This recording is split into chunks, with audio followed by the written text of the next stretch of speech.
Sometimes the people we judge the hardest are the ones who'll change us forever. I'm about to tell you about Clara Wells, a CEO who thought she was chasing a thief through Manhattan's dark streets, only to discover something that would shatter everything she believed about success, morality, and what it really means to be human. Stay with me until the end of this story and drop a comment telling me what city you're watching from. I want to see how far this tale of unexpected redemption travels across the world. The numbers never lied. That's what Clara Wells had built her entire empire on. Cold, hard facts that couldn't be argued with, manipulated or twisted by human emotion. Numbers were clean, numbers were honest, and right now the numbers were screaming that someone was stealing from her. She sat in her corner office on the 42nd floor of the Wells Logistics headquarters, the Manhattan skyline glittering before her like a circuit board of ambition and money. Her fingers drummed against the mahogany desk as she stared at the inventory report spread across her dual monitors. 3 months of discrepancies. Small at first. So small her accounting team had dismissed them as clerical errors. A box of latex gloves here. Industrial blankets there, medical gauze, thermal clothing, nothing massive enough to trigger alarm bells in a company that moved millions in logistics every quarter. But Clara hadn't become the youngest female CEO in the shipping industry by ignoring patterns. And this was definitely a pattern. "Miss Wells," her assistant's voice crackled through the intercom. "Your car is waiting downstairs." "Cancel it," Clara said without looking away from the screen. "I'm working late tonight." She'd been working late for the past week, ever since she'd started suspecting that the thief wasn't some sophisticated hacker or corrupt warehouse manager. No, her instincts, honed by years of reading people across negotiation tables, told her this was something more personal, more internal. The security footage had given her the first real clue 3 days ago. She'd spent hours reviewing the grainy recordings, watching the night shift cleaners move through the building's lower levels. Most of them followed the same routines, predictable as clockwork. But one man stood out, Ethan Rowe. 53 years old according to his employee file. Janitor, widowed, single father, spotless work record spanning 6 years. He came in at 9 p.m. and left at 6 a.m. 5 nights a week. Unremarkable in every way, except for the past month, when he'd started leaving earlier. Around 3:30 in the morning, he'd wheel his cleaning cart to the service elevator, descend to the basement storage area, and disappear from camera view for exactly 7 minutes. 7 minutes. Always 7 minutes. When he emerged, his cleaning cart looked the same, but his posture had changed. His shoulders sat differently, as if carrying invisible weight. And twice, just twice, the camera had caught the edge of a duffel bag beneath the industrial trash bags in his cart. Clara had cross-referenced those dates with the inventory logs. Both times, supplies had gone missing within the same 12-hour window. Now, at 11:47 p.m., she watched the real-time security feed on her laptop. The building was nearly empty except for the skeleton night crew. She'd positioned herself in a vacant office on the 38th floor, lights off, with a clear view of the service corridors through the internal camera system. Her phone buzzed. A text from her younger brother, Marcus. "Still at the office? You're going to turn into a desk chair." She ignored it. Marcus didn't understand. He'd taken his trust fund and started a boutique coffee company in Brooklyn, playing at entrepreneurship while she'd actually built something real. Something that required sacrifice, discipline, and the willingness to make hard decisions. Like firing a thief, even if he had a daughter to support. The thought made something uncomfortable twist in her chest, but she pushed it away. Sentiment was a luxury she couldn't afford. The moment you started making exceptions, making decisions based on feelings instead of facts, everything fell apart. She'd learned that from her father before his company collapsed, taking his reputation and eventually his will to live with it. No. Numbers didn't lie, and people who stole, regardless of their reasons, had to face consequences. On the screen, a figure appeared in the hallway of the basement level. Ethan Rowe, pushing his cleaning cart with the practiced efficiency of someone who'd done this 1,000 times. He wore the standard janitor uniform, navy blue work pants and a matching shirt with Wells Logistics embroidered over the pocket. Even through the low-resolution camera feed, Clara could see he was a big man, broad-shouldered, with close-cropped graying hair and the kind of weathered face that suggested a life lived harder than the one he was currently leading.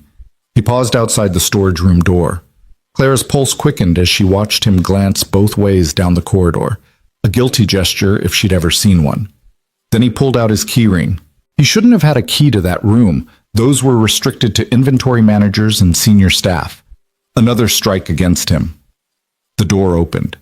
Ethan slipped inside. Clara checked her watch, counting. At 7 minutes, she'd head down there, catch him red-handed, and this unpleasant business would be over. But as she sat in the darkness of the empty office, something nagged at her. She pulled up Ethan's employee file again, reading through details she'd already memorized. Before working at Wells Logistics, he'd been a medic in the Army, served 2 tours in Afghanistan, honorable discharge. His wife Sarah had died 4 years ago, cancer, according to the insurance claims. He had 1 daughter, Emma, age 8 years old. The same age Clara had been when her own mother left, unable to handle the pressure of being married to a man whose business was hemorrhaging money and respect. She shook her head sharply. This was exactly the kind of emotional reasoning she needed to avoid. An 8-year-old daughter didn't give someone the right to steal. It just made the situation more tragic. 6 minutes had passed. Clara stood, smoothing down her black pencil skirt and adjusting her blazer. She'd confronted hostile takeover attempts in boardrooms full of men who thought she was too young, too female, too ambitious. A janitor with sticky fingers would be simple by comparison. She was halfway to the elevator when her phone buzzed again. This time it was her CFO, Gavin Cross. Quarterly projections are stellar. Drinks tomorrow to celebrate? Gavin, always networking, always angling. He'd been her father's protege once, back before the collapse. When Clara had taken over the reconstituted company 5 years ago, she'd kept him on because he understood the business inside and out. But there was something about him that always felt slightly oily, like he was perpetually calculating how every interaction could benefit him. She texted back, "Maybe. Busy week." Then she silenced her phone and stepped into the elevator. The descent to the basement seemed to take forever. Clara caught her reflection in the polished steel doors. 34 years old, expertly styled dark hair pulled back in a neat bun, sharp features that her ex-boyfriend had once called beautiful in a severe way before she'd ended things because he couldn't understand that her company would always come first. The doors opened onto the basement level, and the temperature immediately dropped several degrees. This was the working heart of the building: concrete floors, exposed pipes, industrial lighting that hummed with a slight flicker. Her heels clicked against the floor as she walked, each step echoing off the walls. The storage room door was still closed. Clara pressed her ear against it but heard nothing. She pulled out her master keycard. CEO privileges meant access to everything, and swiped it slowly, deliberately. The lock disengaged with a soft click. She pushed the door open. Ethan Rose stood in the center of the room, frozen like a deer in headlights. In his hands was a cardboard box filled with medical supplies: gauze, antiseptic, latex gloves. Around him, Clara could see the evidence of his other trips: a duffel bag half filled with thermal blankets, another box containing non-perishable food items that had been requisitioned for the employee break rooms but never made it there. For a moment, neither of them moved. The fluorescent lights flickered overhead, casting harsh shadows across Ethan's weathered face. His eyes, a surprising pale gray, met hers with an expression she hadn't expected. Not fear, not shame, just a kind of weary resignation, as if he'd known this moment was coming and had already made peace with it. "Ms. Wells," he said quietly, setting the box down on a metal shelf with careful deliberation. His voice was deeper than she'd imagined, with a slight gravelly quality that suggested either too many cigarettes or too much shouting in his past. "I suppose you'll want an explanation." Clara stepped fully into the room, letting the door close behind her. "I suppose I will, though the evidence seems fairly self-explanatory." He nodded slowly, wiping his hands on his work pants, a nervous gesture that was the first crack in his composed exterior. "Yes, ma'am. I expect it does." "How long?" Clara asked, crossing her arms. "How long have you been stealing from my company?" "About 5 months," Ethan replied with an honesty that surprised her. "Started small, Just some leftover supplies we were going to throw out anyway. Then it got... He trailed off, looking at the boxes around them. I guess it got out of hand. Out of hand, Clara repeated the words flatly. Mr. You're talking about thousands of dollars in inventory. Do you have any idea what kind of liability this creates? What it does to our bottom line? I do. He met her eyes again. And I'm sorry for that. Truly. Sorry doesn't reimburse the company. Clara pulled out her phone. I should call security right now. Have you arrested for theft? It's what any reasonable CEO would do. You should, Ethan agreed. But he didn't move, didn't plead, just stood there with his hands at his sides, waiting. Clara found herself hesitating, and she hated it. This was supposed to be simple. Catch the thief, implement consequences, move on. But something about the way he stood there, not defiant, not cowering, just accepting, made her pause. Why? The question came out before she could stop it. You have a decent job, benefits. Why risk all of that?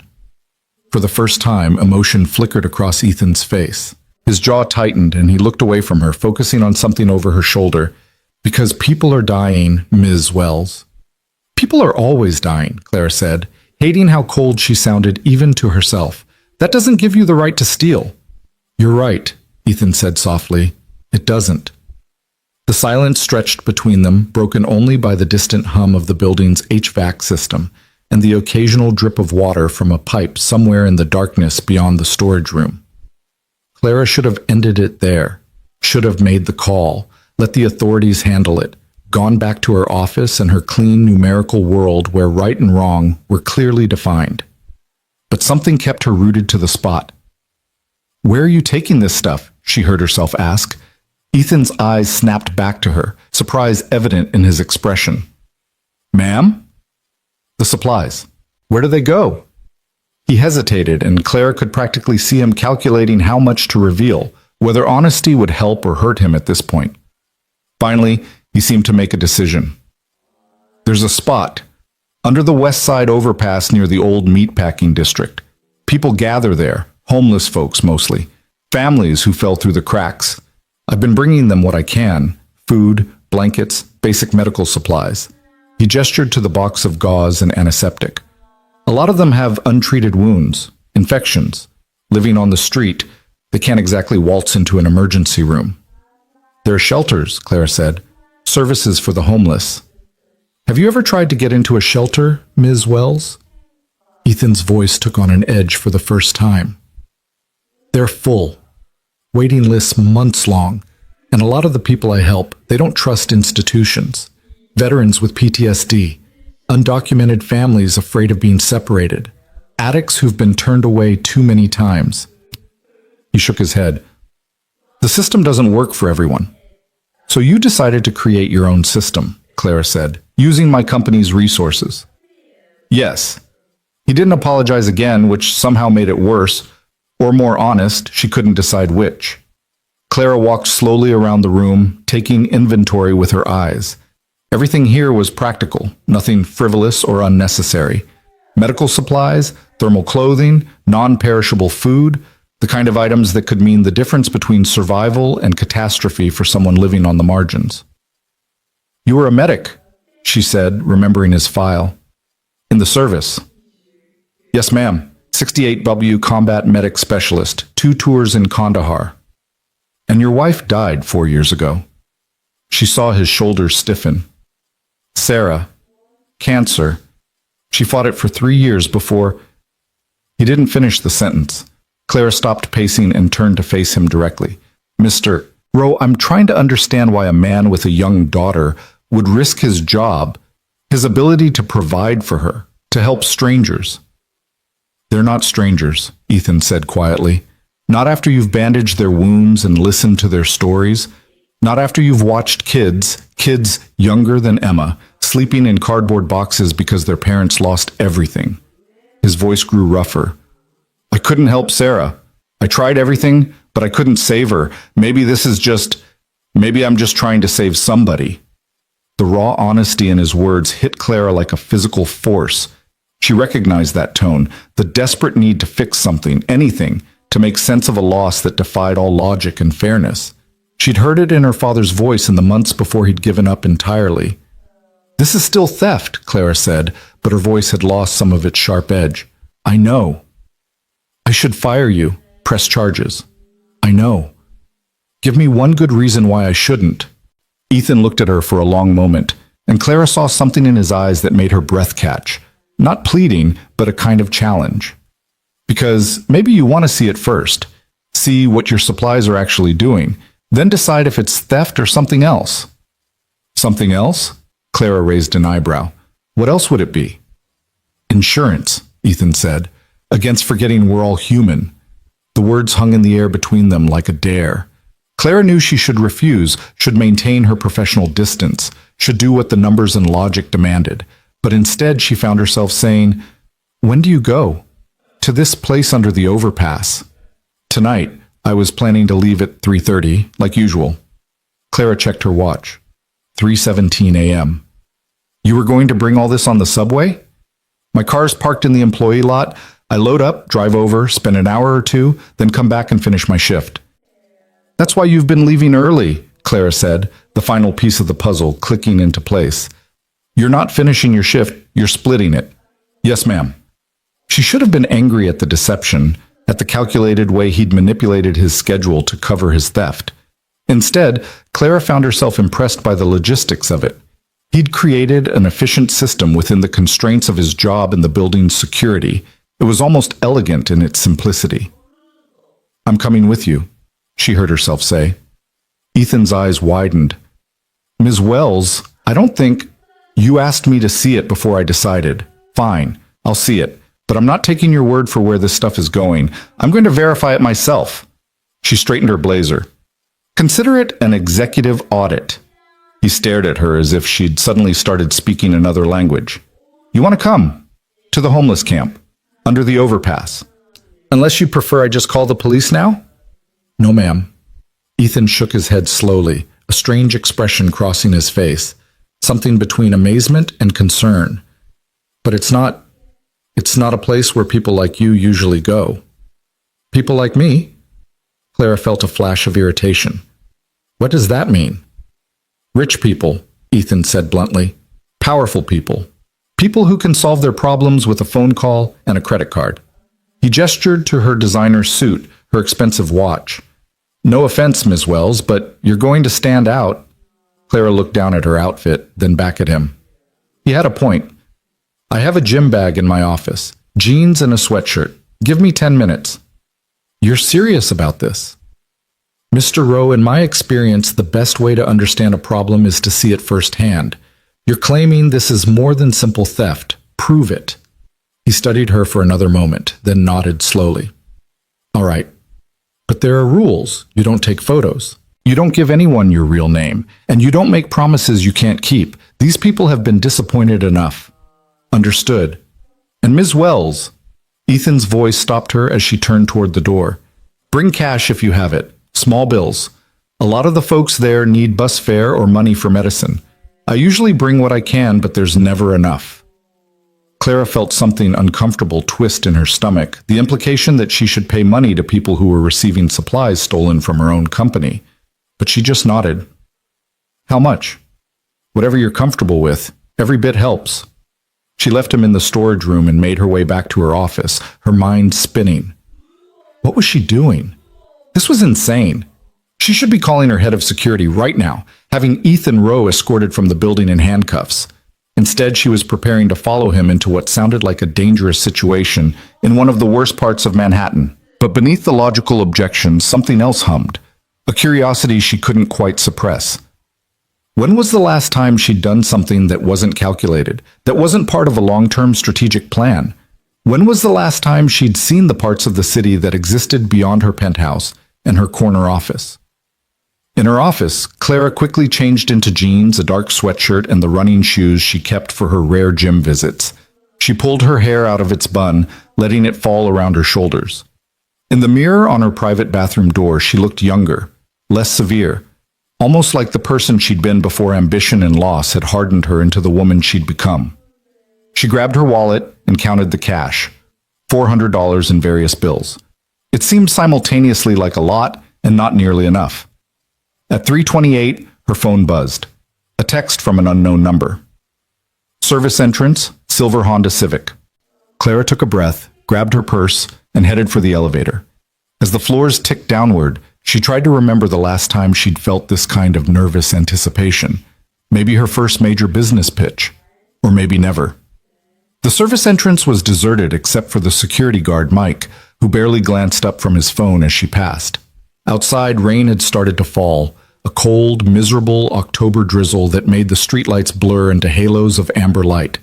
The silver Honda Civic was idling near the loading dock, exactly as promised. As Clara approached, she could see the back seat and trunk were loaded with supplies. Ethan leaned across and pushed the passenger door open from inside. "Last chance to change your mind," he said as she climbed in. The car smelled like coffee and something else. Antiseptic, she realized. Medical supplies. "Just drive, Mr. Rowe." He pulled away from the building, and Manhattan swallowed them whole. At this hour, the streets were mostly empty except for the occasional taxi and the trucks making early morning deliveries.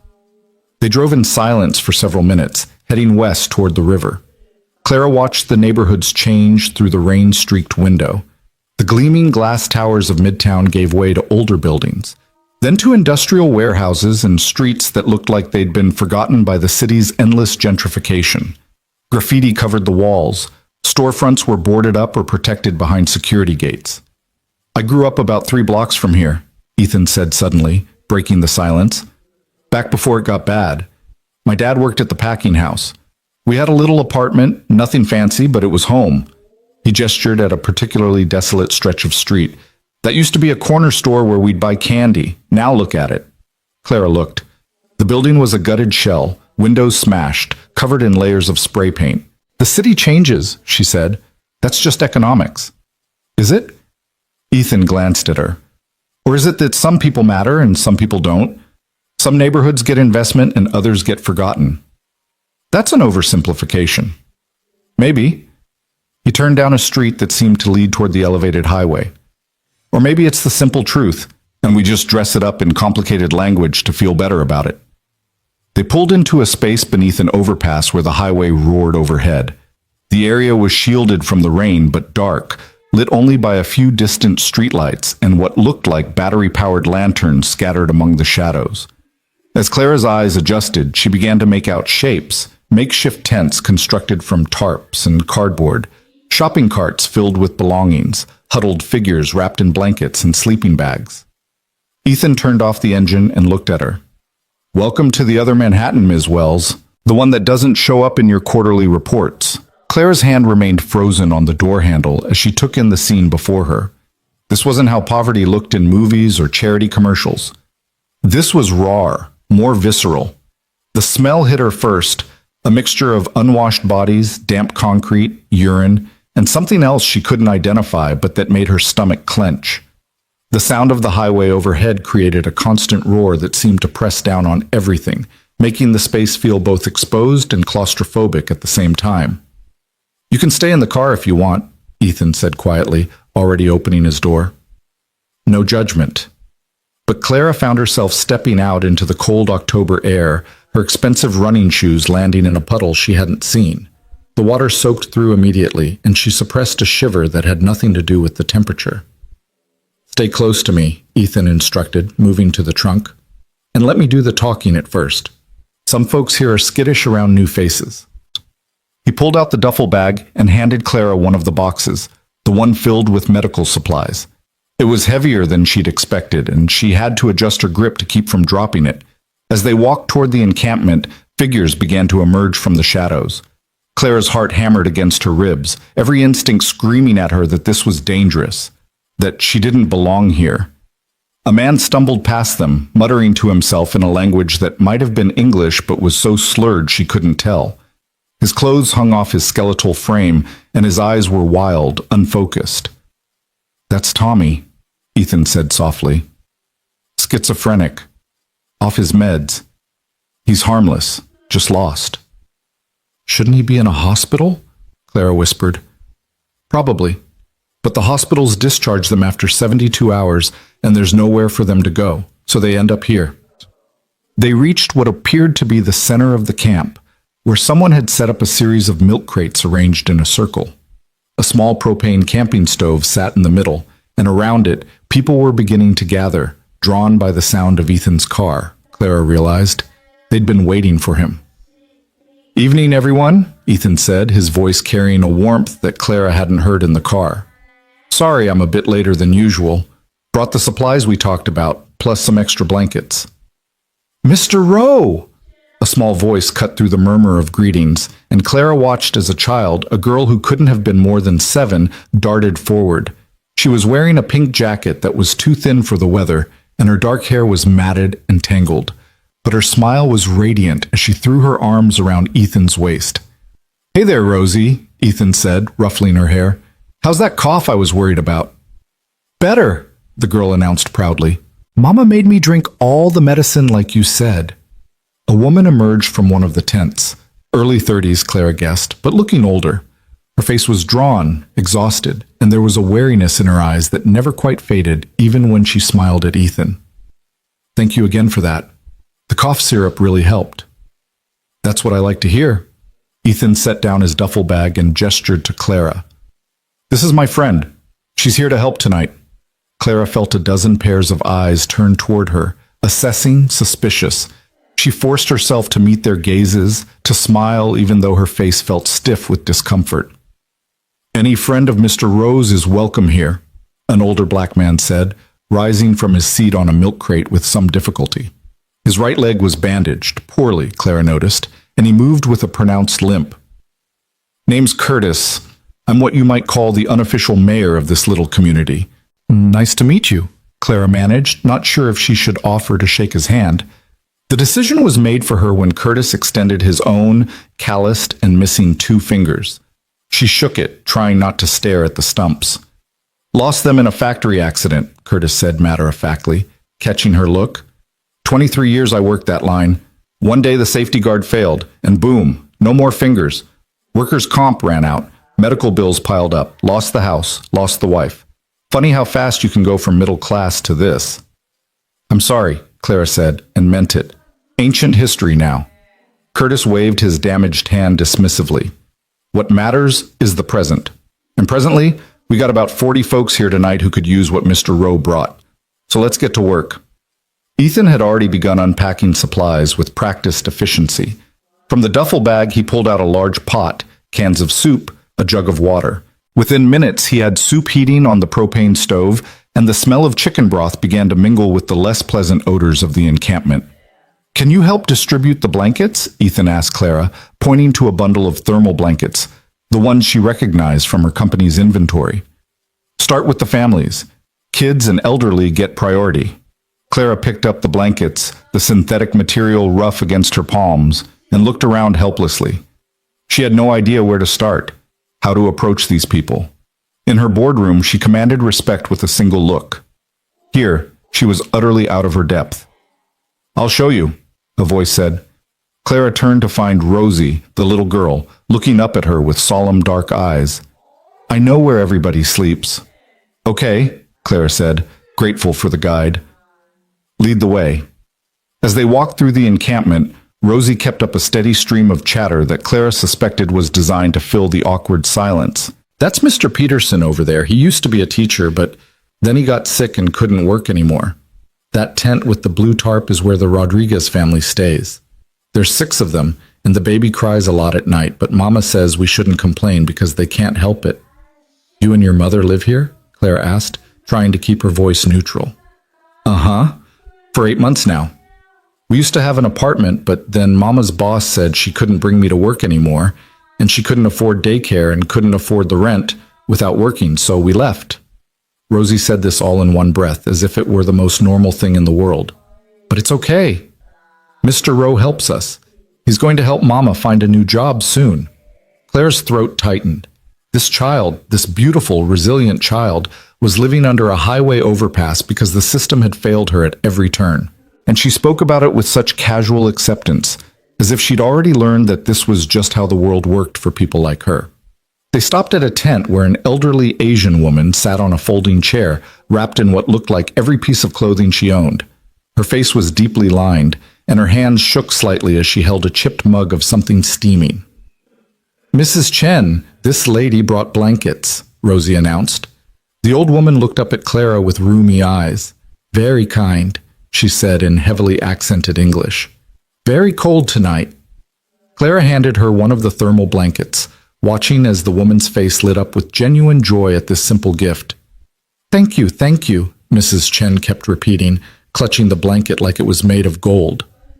"How long have you been here?" Clara found herself asking. Mrs. Chen's smile faded. 2 years. My son, he's supposed to take care of me, but he lose job, lose house. He try very hard, but cannot take care of mother too. So I come here. Is better than burden to family. You're not a burden, Clara said automatically, though the words felt hollow even as she spoke them. What did she know about this woman's situation? About the impossible choices families had to make when the safety net failed? They continued through the camp, and with each tent, each person, Clara felt her carefully constructed worldview cracking. There was the veteran missing both legs, living in a wheelchair because the VA housing list was 2 years long. The young mother with a black eye who flinched whenever anyone moved too quickly. The teenager, couldn't have been more than 16, who'd run away from foster care and now survived by recycling cans. These weren't the faceless statistics she'd seen in reports. They weren't numbers to be analyzed and filed away. They were human beings with stories, with dignity, with dreams that had been deferred or destroyed by circumstances often beyond their control.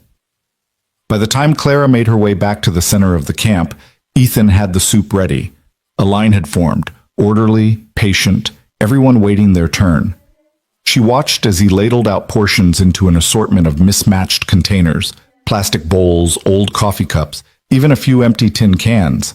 No one complained about the size of their serving or asked for more. They just accepted what they were given with quiet gratitude. "You want to help?" Ethan asked, nodding toward a box of bread rolls. "One per person." Clara took her position in the makeshift assembly line, handing out rolls as people filed past. Some met her eyes and smiled. Others kept their gazes down, as if ashamed to be receiving charity.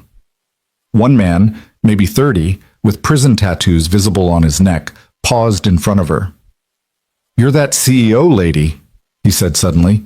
"From Wells Logistics. I seen your picture in the paper." Clara's heart stopped. She glanced at Ethan, but he was focused on serving soup. My cousin used to work in your warehouse. Said you was fair, tough, but fair." The man took his bread roll. "Respect for coming down here. Most people like you, they don't see us. We're invisible." He moved on before Clara could respond, leaving her standing there with a bread roll in her hand and a lump in her throat. After everyone had been fed, Ethan pulled out his medical supplies. "Anyone need patching up tonight?" he called out. Several hands went up. Clara watched as Ethan transformed into someone else, the combat medic he'd once been, efficient and focused. He cleaned wounds, changed bandages, dispensed advice and over-the-counter medications from a bag that Clara realized he must have purchased with his own money. "You do this every night?" she asked quietly as he worked on a nasty cut on someone's arm. 3-4 times a week when I can manage it, more when the weather's bad." He dabbed antiseptic on the wound, ignoring the man's hiss of pain. "You'd be surprised how many people out here are dealing with infections, chronic conditions, injuries that never healed right, and they can't exactly show up at a clinic without insurance or ID. There must be programs. Ethan's laugh was bitter as he began wrapping gauze around the man's arm. "You know what programs require, Ms. Wells. Paperwork, documentation, fixed addresses, ability to navigate bureaucracy.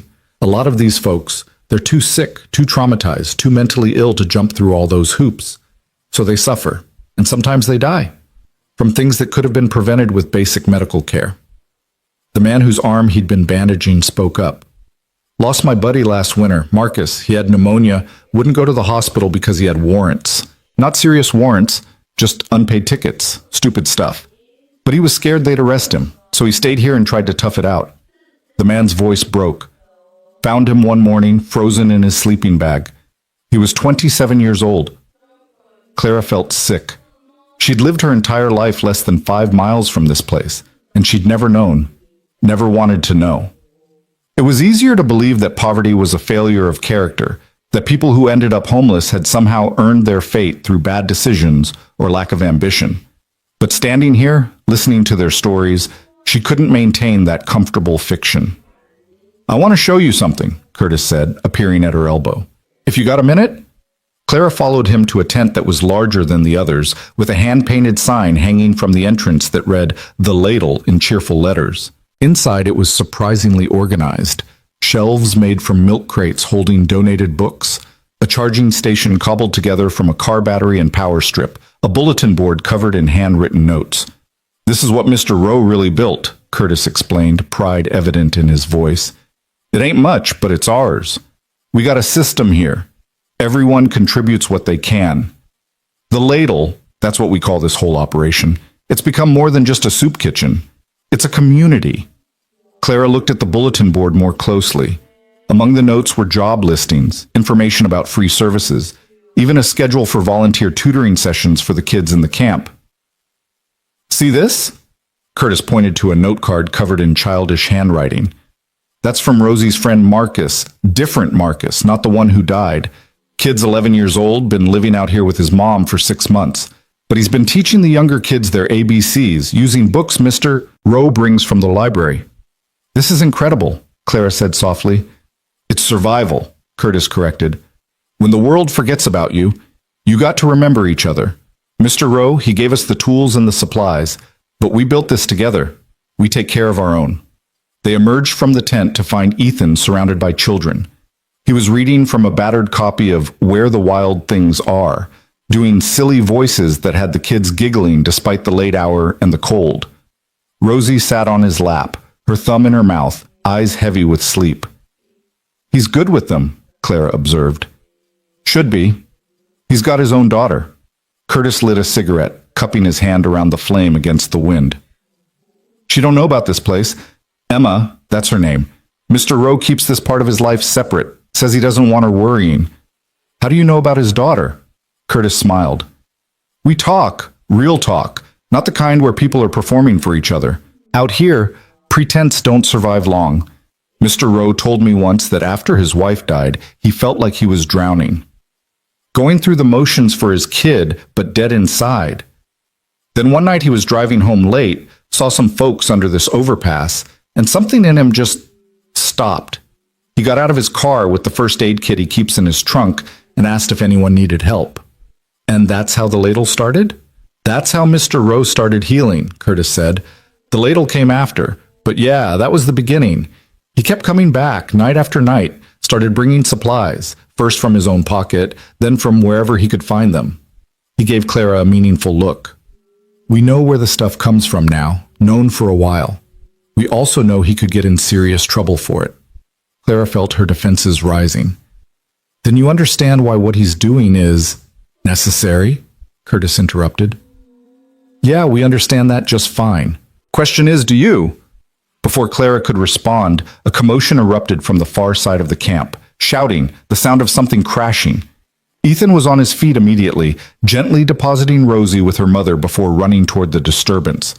Clara and Curtis followed, arriving to find 2 men locked in a struggle while others tried to pull them apart. One of them was Tommy, the schizophrenic man Clara had seen earlier. The other was younger, strung out, with the telltale sores and twitching movements of a meth addict. "He took my blanket," the younger man was screaming. "I was just gone for 5 minutes and he took my stuff." "I didn't take nothing," Tommy shouted back, his eyes wild with confusion and fear. "The voices said to move it. The voices said it wasn't safe there." Ethan waded into the fray with surprising authority. "Both of you, back off. Now." His voice carried the unmistakable ring of command, the kind Clara imagined he'd used in combat zones. Both men hesitated, then slowly separated. "Tommy, where did you move the blanket?" Ethan asked, his tone gentler now. "Over there." Tommy pointed to a shopping cart 20 feet away. "The voices said the ground was dangerous, said there were snakes." Ethan retrieved the blanket and handed it back to the younger man, who snatched it with shaking hands. "There you go. No harm done." "He's crazy," the addict muttered. "Shouldn't be here with the rest of us."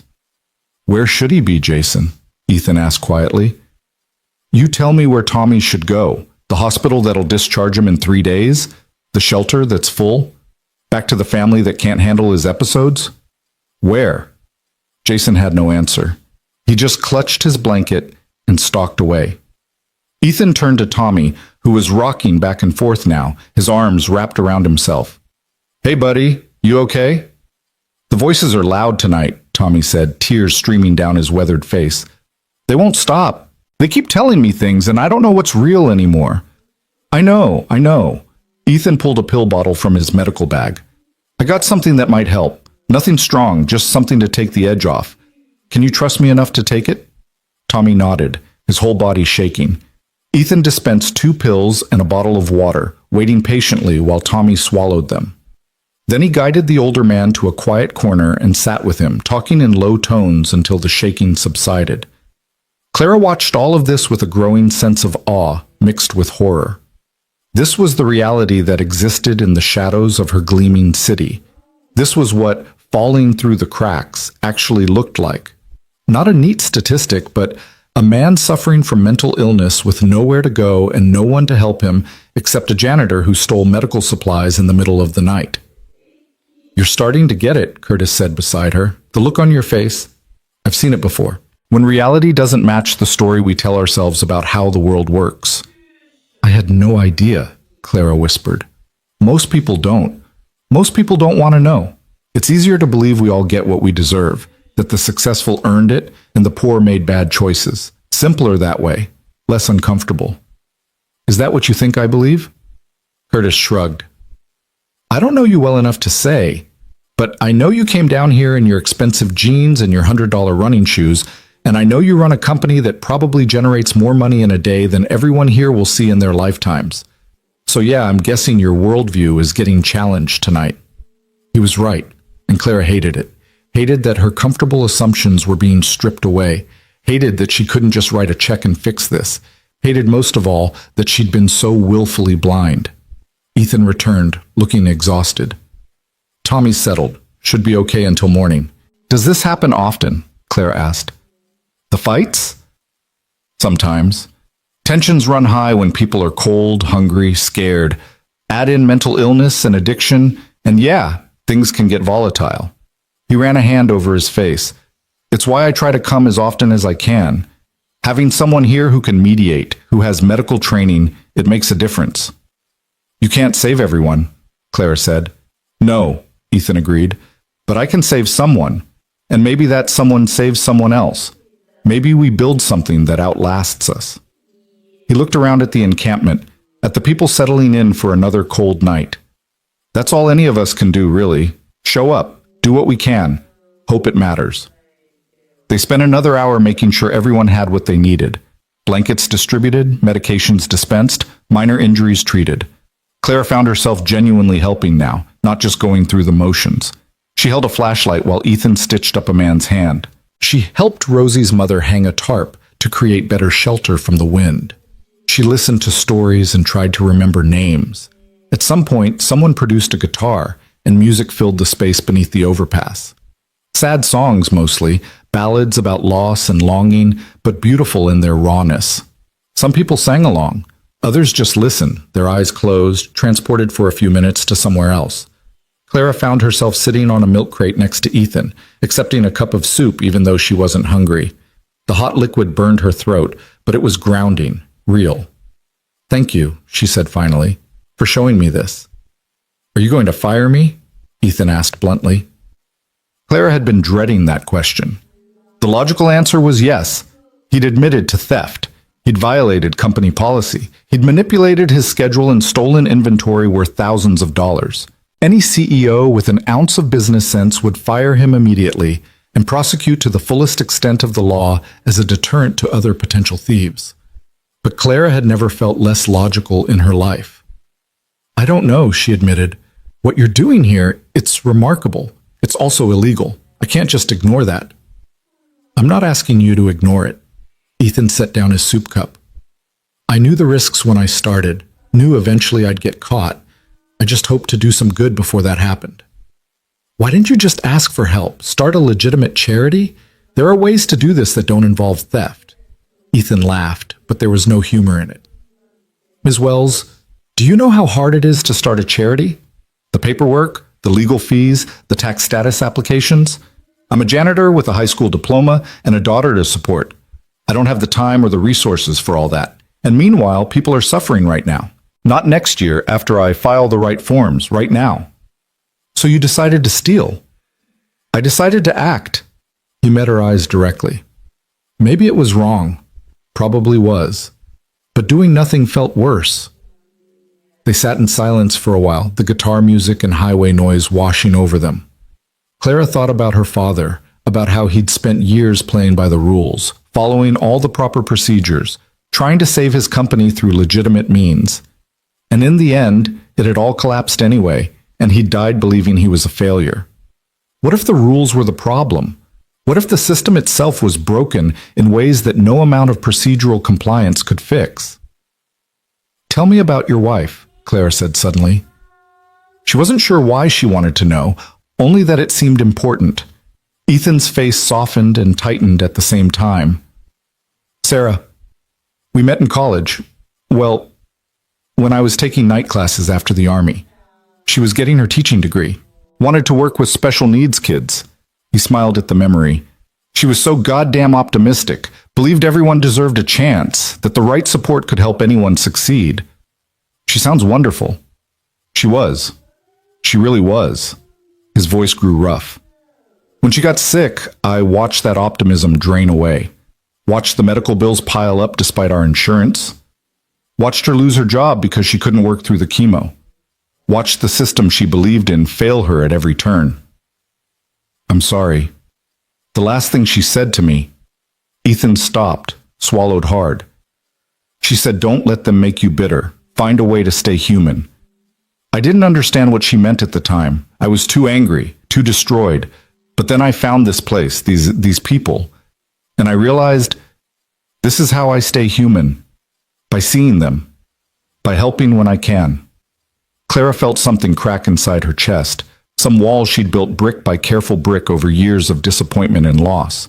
My father killed himself, she heard herself say. Words she never spoke aloud. His company failed. Everyone abandoned him, and he decided the world would be better off without him in it. Jesus, Ethan breathed. I was 14, found him in the garage. Clara stared at her hands, unable to meet his eyes. After that, I promised myself I'd never be vulnerable like that. Never let emotion cloud my judgment. Never trust anything that couldn't be quantified and measured. Is that working out for you? The question was gentle, but landed like a blow. Clara looked around at the encampment, at Curtis checking on people before bed, at Rosie's mother singing softly to her daughter, at Tommy sleeping peacefully for the first time all night. This was messy and complicated and completely illogical. It shouldn't work. By every rational measure, Ethan's operation was unsustainable, illegal, and foolish. And yet it was beautiful. It was human in a way Clara's spreadsheets and quarterly reports would never be. No, she admitted, it's not working out at all. They packed up around 5 a.m., leaving behind supplies and the promise to return soon. As they drove back through the city, dawn was beginning to break over Manhattan's skyline, painting the glass towers in shades of pink and gold. To Clara, they looked different now, not symbols of achievement, but monuments to inequality, gleaming while people suffered in their shadows. What happens now? Ethan asked as they pulled into the Wells Logistics parking lot. The night shift was ending, early morning workers beginning to arrive. Clara sat in the car, her mind racing. She should fire him. She should call the police. She should protect her company and her liability and all the things a good CEO was supposed to protect. But instead, she thought about Rosie's smile and Mrs. Chen's gratitude and Tommy's tears and Curtis's quiet dignity. She thought about her father in that garage, defeated by a world that measured worth only in dollars. She thought about Ethan's wife telling him to stay human. I need time to think, she said finally. Don't come in tomorrow night. Take a few days off, paid. I need to figure this out. And the ladle? Keep doing what you're doing, for now.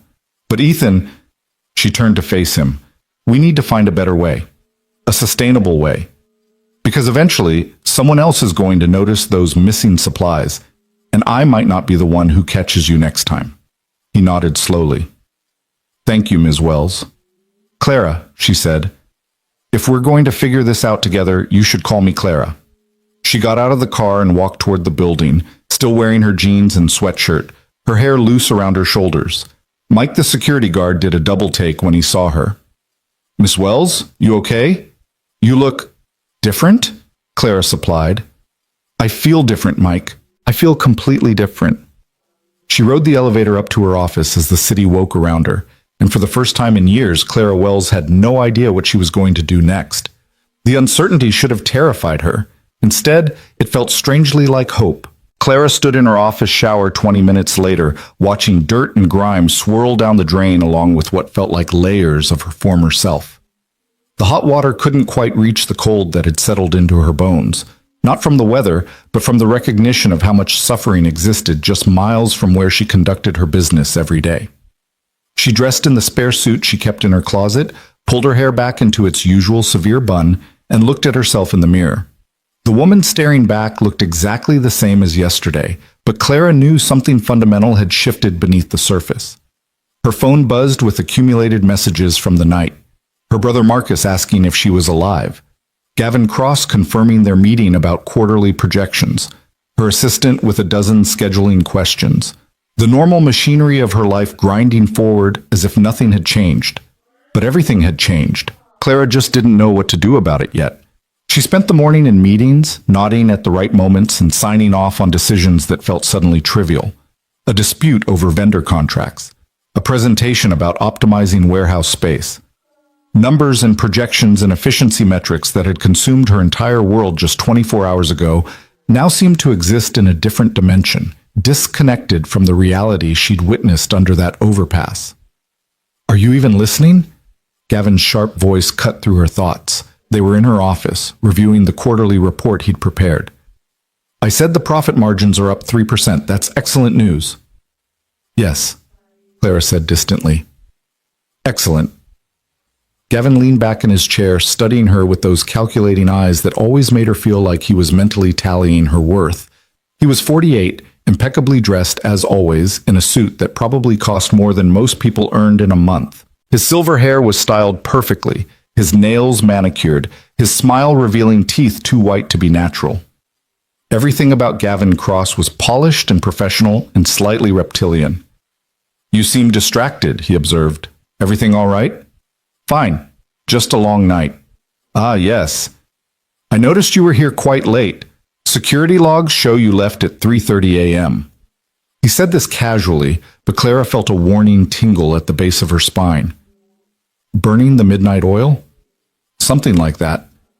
Well, don't burn yourself out. The company needs you sharp.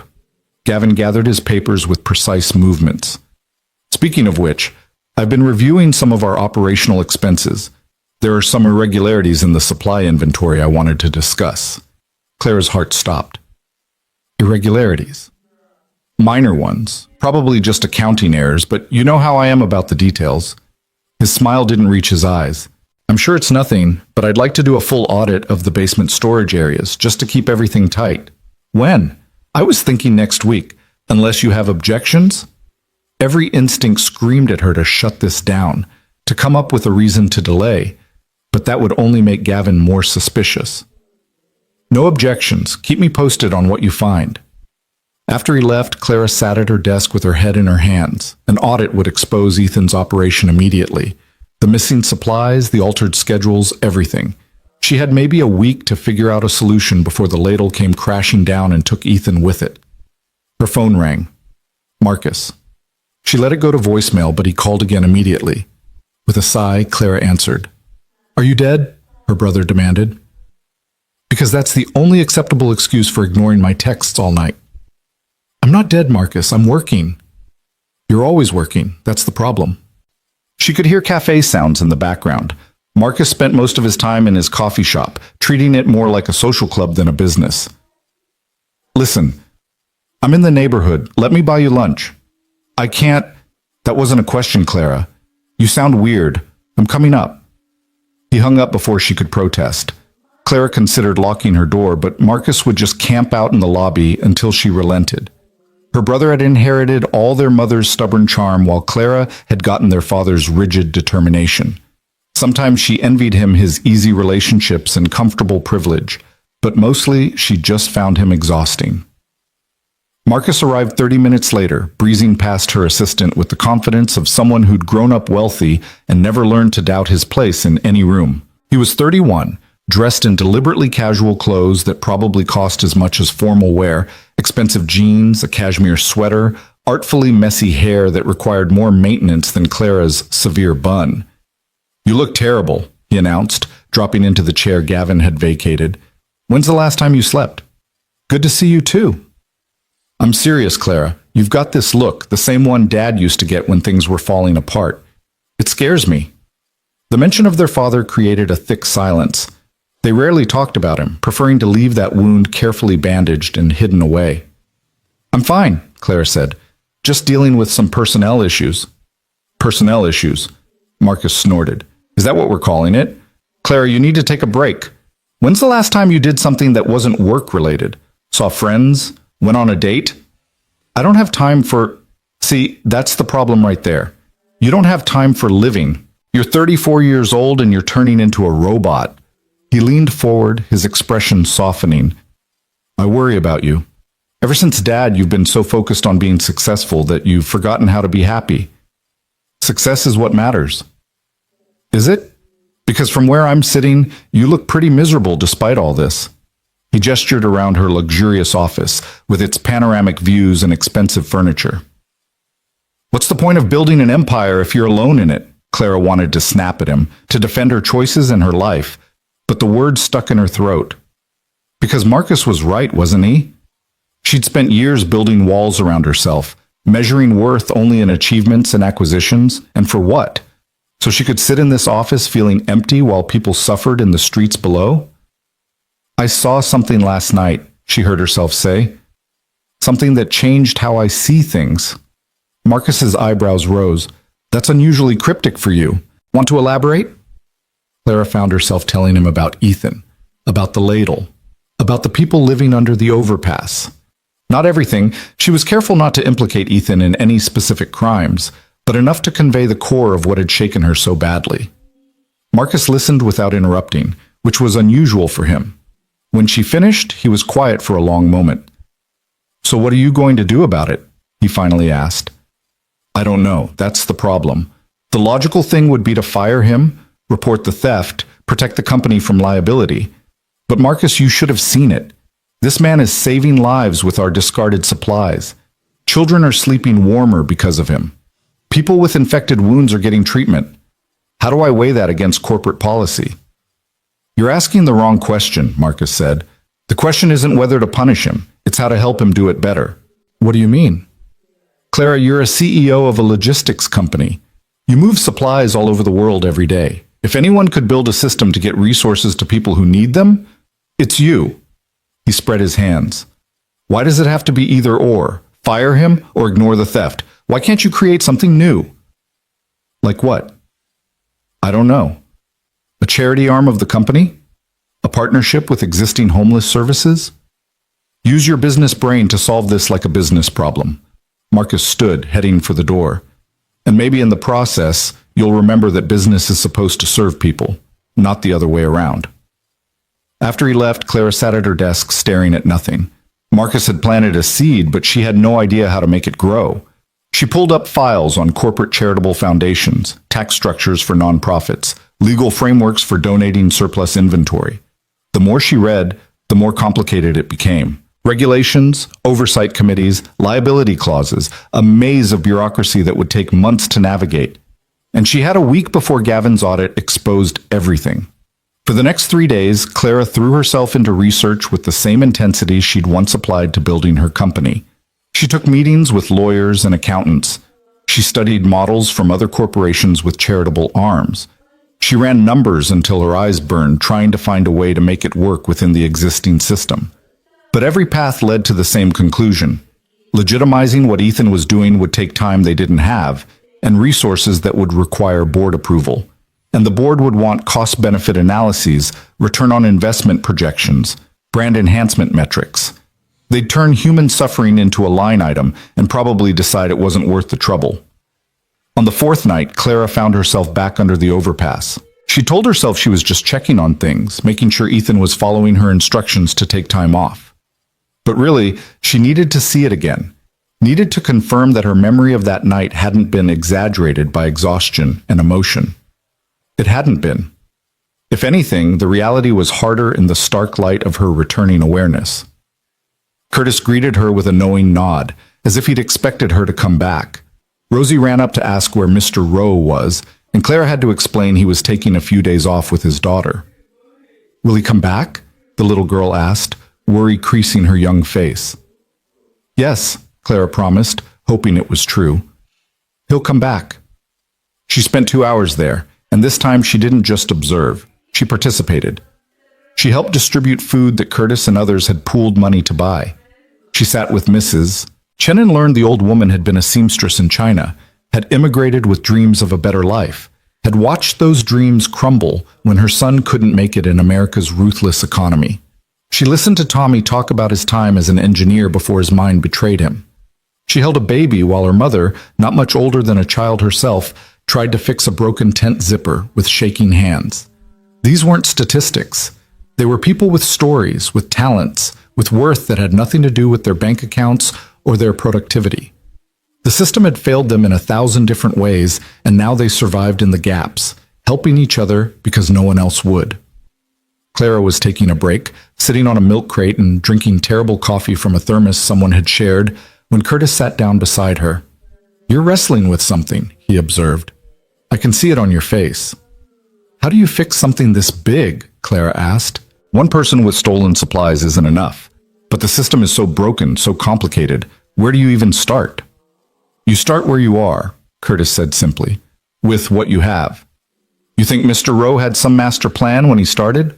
"No. He just saw someone bleeding and pulled out his first aid kit. Then he came back the next night, and the next. The ladle didn't come from some grand design. It grew from one small act of giving a damn. But I'm in a position to do more than one small act. I should be able to—" "Should." Curtis shook his head. "That word will paralyze you. Should implies there's a perfect solution if you just think hard enough. But there isn't. There's just doing what you can with what you got right now and hoping it makes enough difference to matter." Clara thought about that as she drove home to her expensive apartment in the early morning hours. Her penthouse felt obscenely large after the cramped tents under the overpass. The silence felt oppressive after the constant noise of the highway and humanity. She stood at her floor-to-ceiling windows, looking out at the glittering city, and felt utterly alone. The next morning, she was reviewing supply chain logistics when her assistant buzzed. "Miss Wells, there's someone here to see you. He doesn't have an appointment, but he says it's urgent. His name is Ethan Rowe." Claire's pulse jumped. "Send him in." Ethan entered looking uncomfortable in civilian clothes, jeans and a button-down shirt instead of his uniform. He held a baseball cap in his hands, turning it nervously. "Mr. Rowe, I told you to take time off." "I know, but I need to talk to you." He glanced around the office, taking in the obvious wealth and power it represented. "This is quite a place. What can I do for you?" "I'm turning myself in." The words came out flat, final. "I'm going to the police today and confessing to the theft. I wanted to tell you first, in case you needed to prepare a statement or whatever companies do in situations like this." Clara stood abruptly. "Why would you do that?" "Because it's the right thing to do. I broke the law. I knew the consequences when I started." Ethan met her eyes steadily. "But I'm going to ask the judge to consider community service instead of jail time. And I'm going to see if I can find some way to keep the ladle running without stolen goods. Maybe fundraising? I don't know. I'll figure it out." "This is ridiculous. You'll destroy your life, your daughter's stability?" "My daughter's stability is already destroyed if I'm living with this guilt. Emma, she deserves a father who does the right thing, even when it's hard." His voice softened. "Sarah would want me to face this honestly, not to hide or run, to stand up and take responsibility." Clara felt something crack in her chest. Here was a man willing to sacrifice everything, his job, his freedom, his daughter's security, because his moral compass pointed true north even when it cost him everything. How many people in her boardroom could say the same? How many times had she herself compromised or rationalized or looked the other way when it benefited her bottom line? "Don't," she said.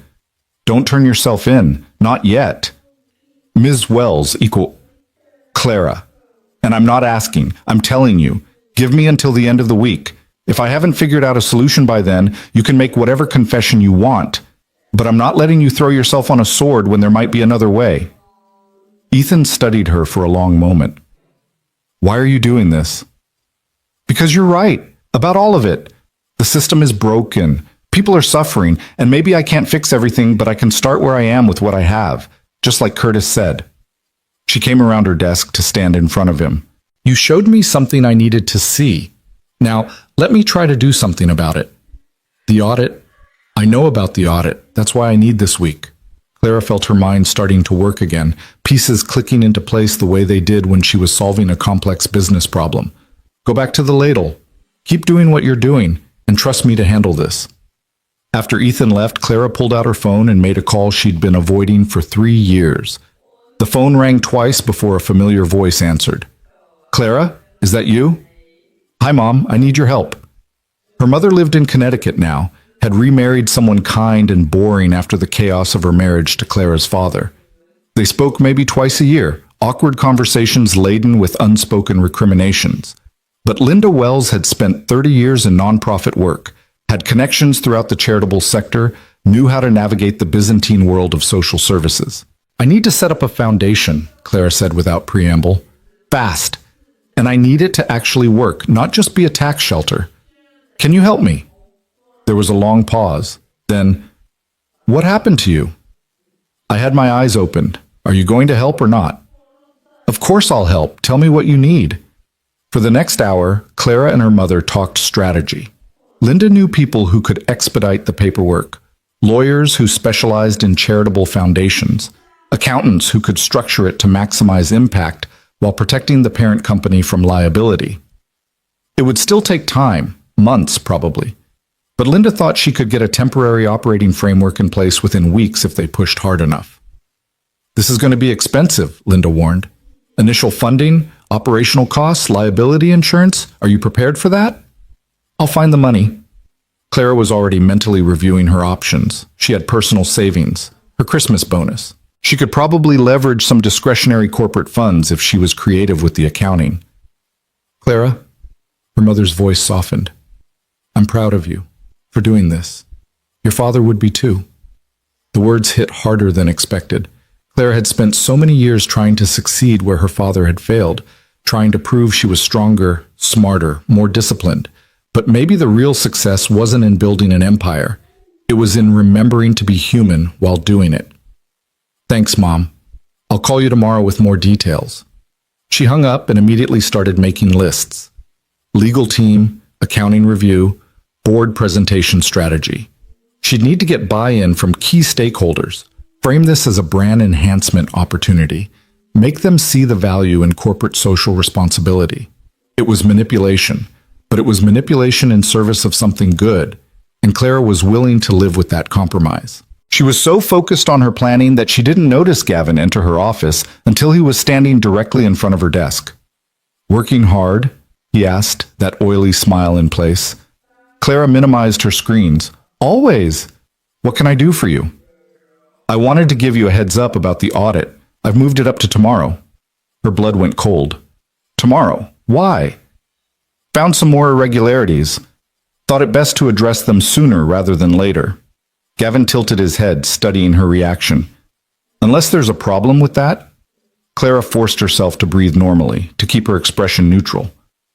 No problem, though I'm curious why you didn't run this schedule change past me first.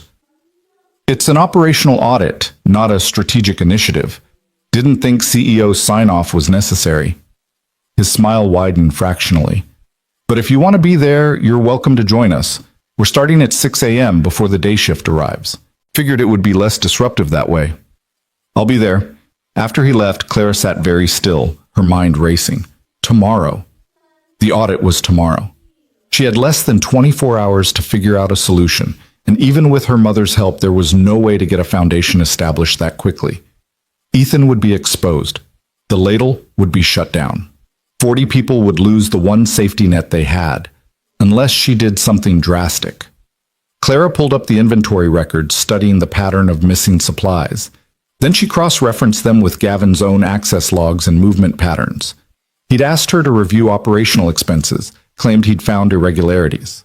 But what if there were other irregularities he didn't want discovered? She spent the next 6 hours digging through records, following digital paper trails, looking for anything that didn't add up. Gavin was her CFO, had access to everything, had been with the company for years. If he was hiding something, he'd hidden it well. But everyone made mistakes. Even careful people left traces. It was after midnight when Clara found it. A series of small transfers, each too minor to trigger automatic oversight, but adding up to significant amounts over time. Money moving from operational accounts into what appeared to be legitimate vendor payments. Except when she checked the vendor registrations, several of them were shell corporations registered to addresses that didn't exist. Gavin had been embezzling, for years by the looks of it, probably since before Clara had taken over as CEO. Small amounts, carefully hidden, but definitely theft. And not theft to feed homeless children, theft to line his own pockets. Clara sat back in her chair, her heart pounding. This was the leverage she needed, proof that Gavin wasn't the righteous auditor he pretended to be. He was a criminal worried about getting caught. The audit wasn't about company oversight. It was about deflecting attention from his own crimes by exposing Ethan's. But using this information meant making a choice. She could expose Gavin, save Ethan, and potentially destabilize her entire company's financial leadership.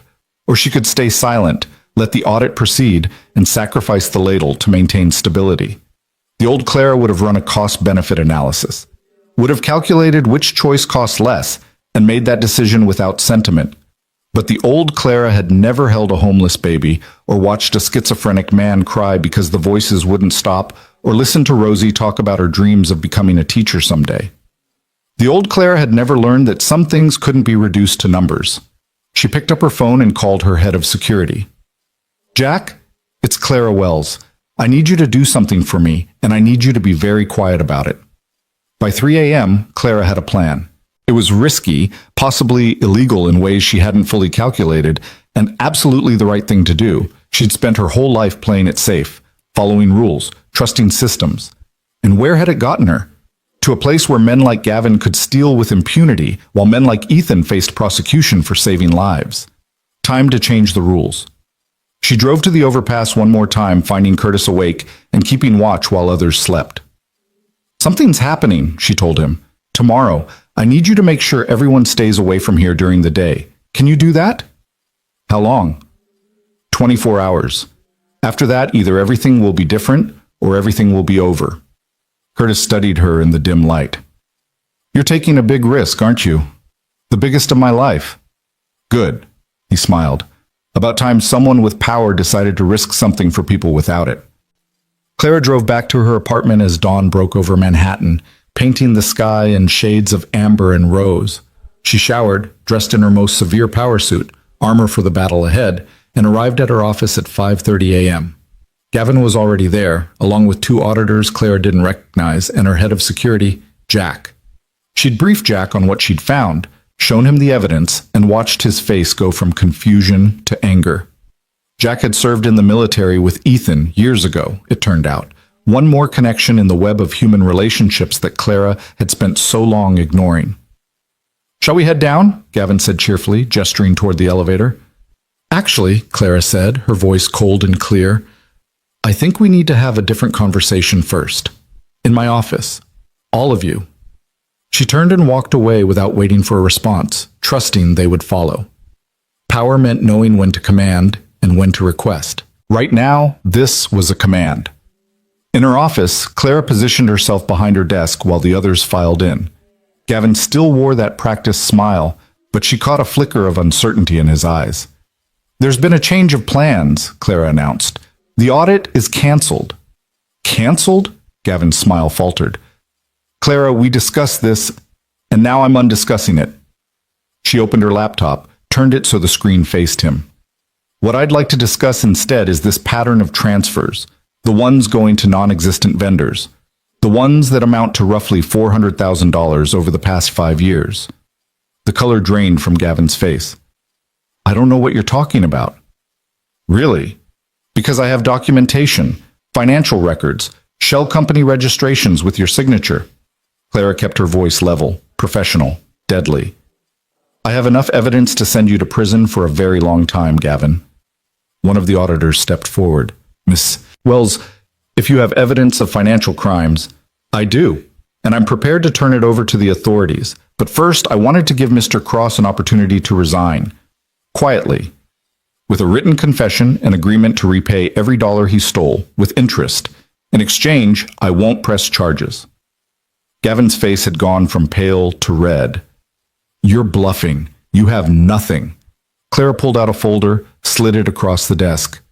These are copies. The originals are with my lawyer, along with instructions to turn them over to the DA if anything happens to me or if you refuse this deal. She leaned forward. You wanted an audit, Gavin. You got one, just not the one you planned. The silence in the room was absolute.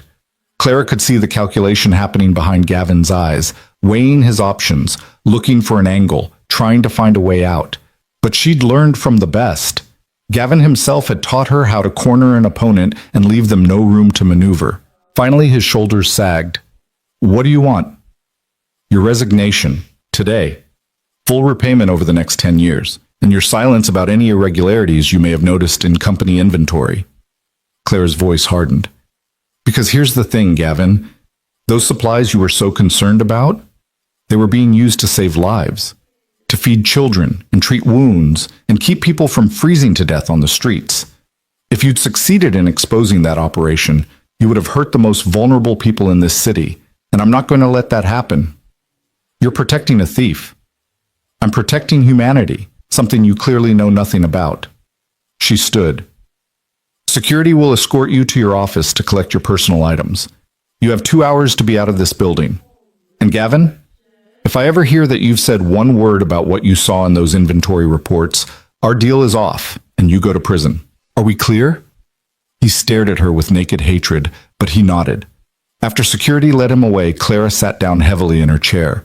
Her hands were shaking with adrenaline and something that might have been fear. She'd just ended a man's career, leveraged evidence in ways that probably violated a dozen employment laws, and potentially exposed herself to massive liability. She'd also just saved the ladle, saved Ethan, saved 40 people who would otherwise have lost their only lifeline. Her phone rang. Ethan. Clara? His voice was tight with tension. What's happening? Security just came to the ladle, asking everyone to clear out for the day. They mentioned your name. It's okay, Clara said. It's more than okay. Can you meet me at my office in an hour? What did you do? What needed to be done? Just trust me. 1 more hour, and then I'll explain everything. She ended the call and looked out at the Manhattan skyline, no longer seeing monuments to inequality, but possibilities for change.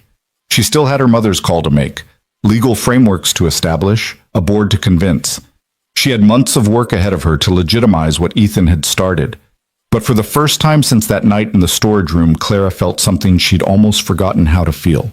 She felt human. Ethan arrived exactly 1 hour later, still wearing those civilian clothes that made him look younger somehow, less burdened. Clara's assistant showed him in, and Clara noticed the way the young woman's eyes lingered on him with curiosity. Word had already spread through the building that something significant had happened with Gavin's abrupt departure. Corporate gossip moved faster than any memo. Sit down, Clara said, gesturing to the chair across from her desk. We have a lot to talk about. Ethan sat but remained perched on the edge of the seat, tension radiating from every line of his body. Security cleared everyone out of the ladle. They were professional about it, didn't hurt anyone. But Clara, those people have nowhere else to go. Curtis said you told him to keep everyone away for 24 hours, but after that they can come back, Clara interrupted. And when they do, things are going to be different. Better. She took a breath, organizing her thoughts. Gavin's gone. He resigned this morning. Ethan's eyes widened. What? Why? Because he was embezzling from the company. Had been for years. Clara opened her laptop, showed him the evidence she'd compiled. I found it last night. When I confronted him this morning, he had no choice but to resign. You did this because of the ladle. I did this because it was right. The audit was never about company oversight. It was about Gavin covering his own crimes by exposing yours. Clara closed the laptop. He wanted to make you the villain so no one would look closely at his own activities. Ethan sat back slowly, processing. So, the ladle is safe? For now. But Ethan, we can't keep operating the way we have been. What you built is incredible, but it's not sustainable. We need to legitimize it, create a real framework that can grow and actually solve problems instead of just putting band-aids on them. How? Clara spent the next 20 minutes laying out the plan she'd developed with her mother. A charitable foundation funded initially by Clara's personal money and discretionary corporate funds, with a mission focused on immediate intervention for homeless populations. Not just food and blankets, but medical care, job training, temporary housing assistance. The ladle would become the pilot program, the proof of concept that could be expanded citywide if it worked. It's going to take time to set up properly, Clara admitted. Months, probably. But my mother knows people who can expedite the process. In the meantime, I'm authorizing you to take what you need from company supplies. Officially this time. Consider it a temporary corporate donation while we get the paperwork sorted. Ethan was shaking his head before she finished. Clara, I can't ask you to do this. Your personal money, your company's resources, you're not asking. I'm offering. She leaned forward. You showed me something I'd been deliberately ignoring. People suffering while I counted profits. Children sleeping in the cold while I worried about quarterly margins. I can't unknow what I know now. And I have resources, real resources, not just stolen supplies. It would be criminal for me not to use them. The board will never approve this. I'm not giving them a choice. I control 51% of the voting shares. My father made sure of that before he died. Clara's voice hardened with determination. This company is mine, and I'm using it to do something that matters. If the board doesn't like it, they can quit. I'll find people who actually give a damn about more than stock prices. Ethan studied her for a long moment, and Clara saw something shift in his expression, surprise giving way to respect, then to something warmer that made her look away. Your father would be proud, he said quietly. What you're doing here. It takes courage. My father killed himself because he thought business success was all that mattered. That if he couldn't maintain his empire, his life had no value. Clara's throat tightened. I spent years trying to prove I was stronger than him, that I wouldn't make his mistakes, but I was making different mistakes, building walls instead of bridges, counting money instead of measuring impact. You helped me see that. I didn't do anything except steal from you. You did everything. Clara stood, moving to the window where Manhattan sprawled below them in all its contradictory glory.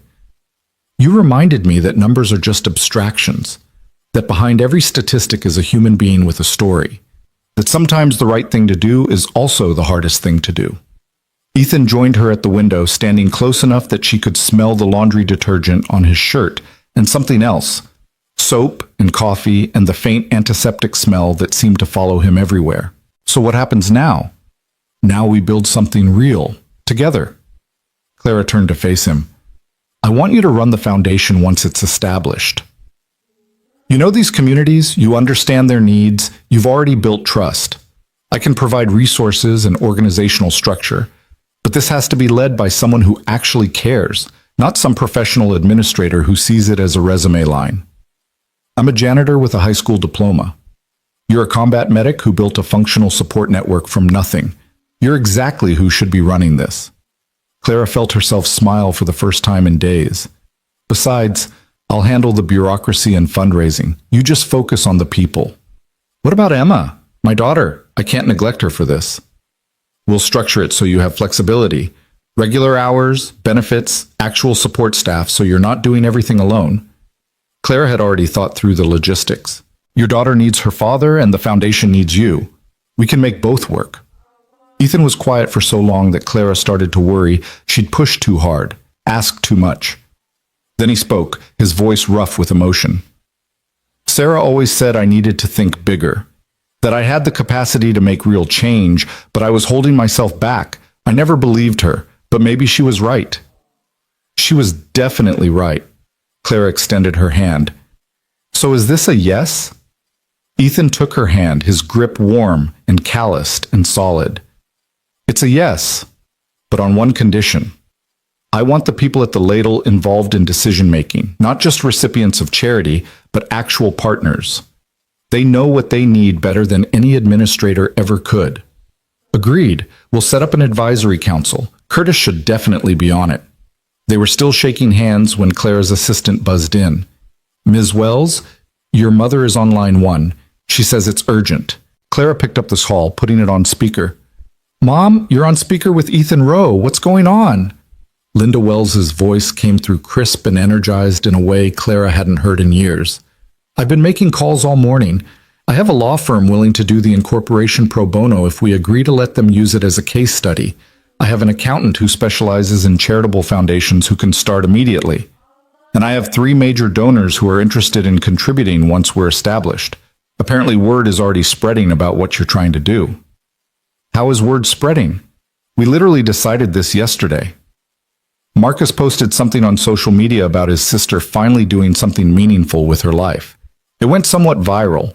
Linda's tone was amused. Apparently people are interested in CEOs who actually care about social impact. Who knew? Clara closed her eyes. Of course Marcus had posted something. Her brother couldn't keep a secret if his life depended on it. How bad is it?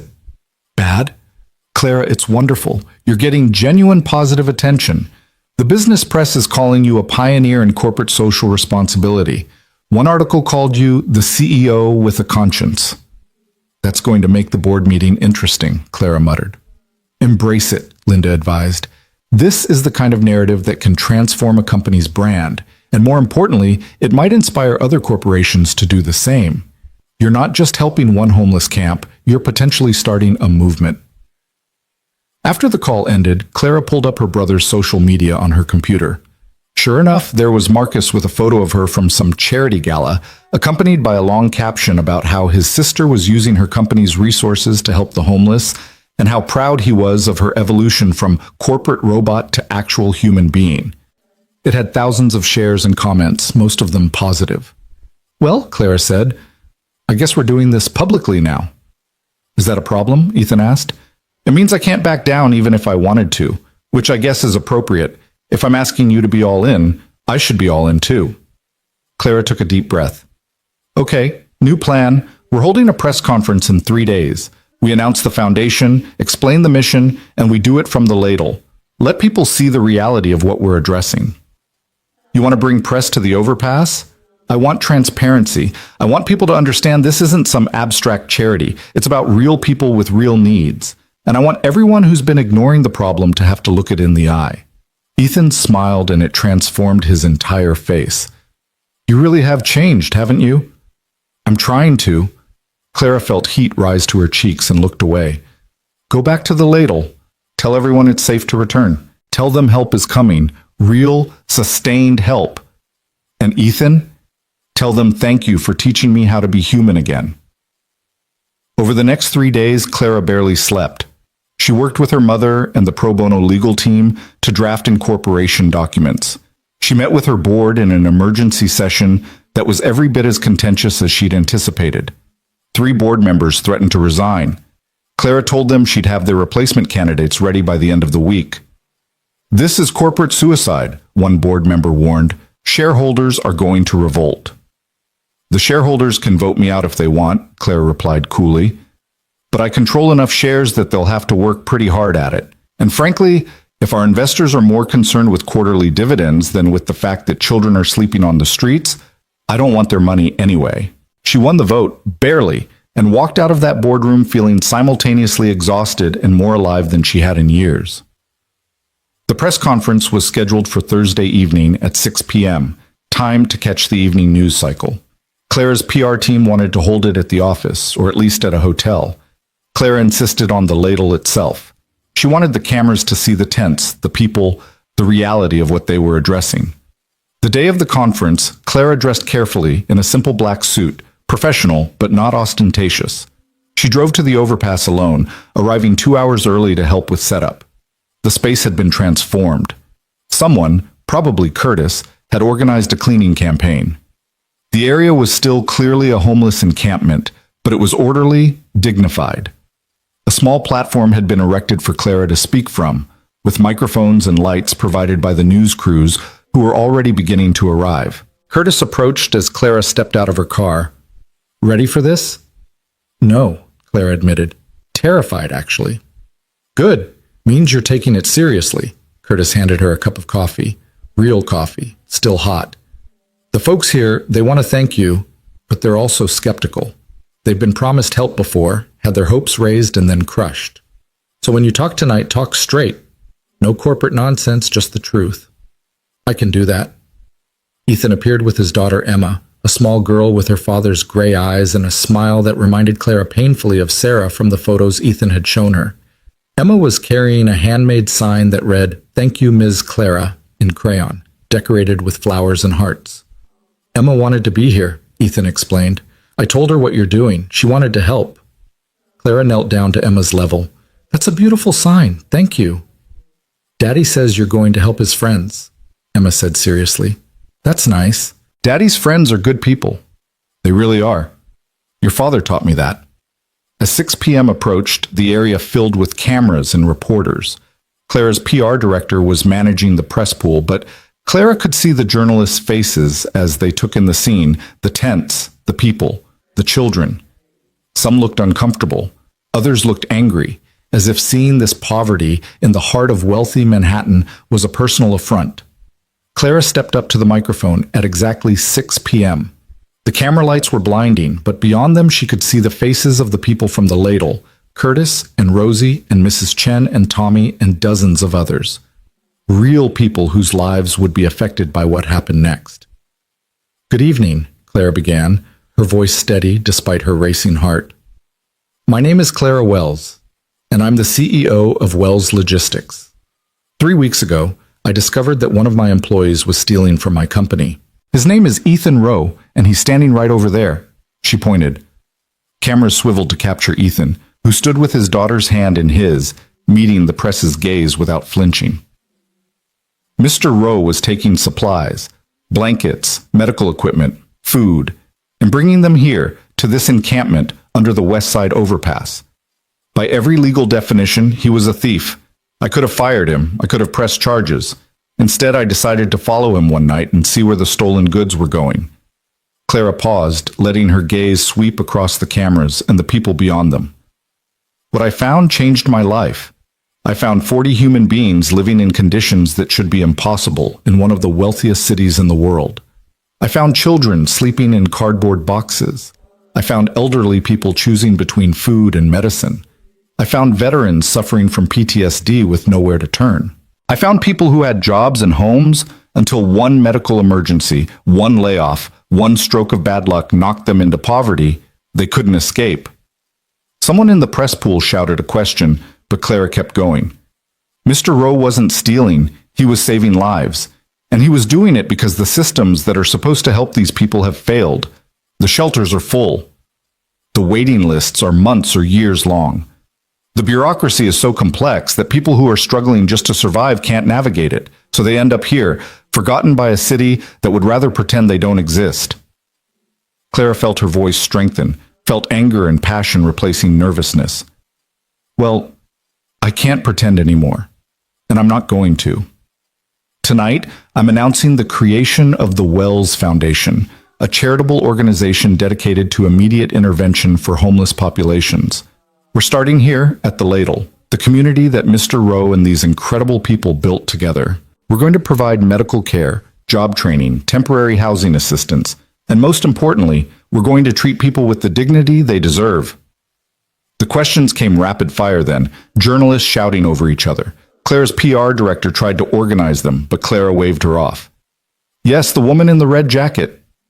Ms. Wells, are you condoning theft? Doesn't that send a dangerous message? What sends a dangerous message is a society that values property more than people, Clara replied.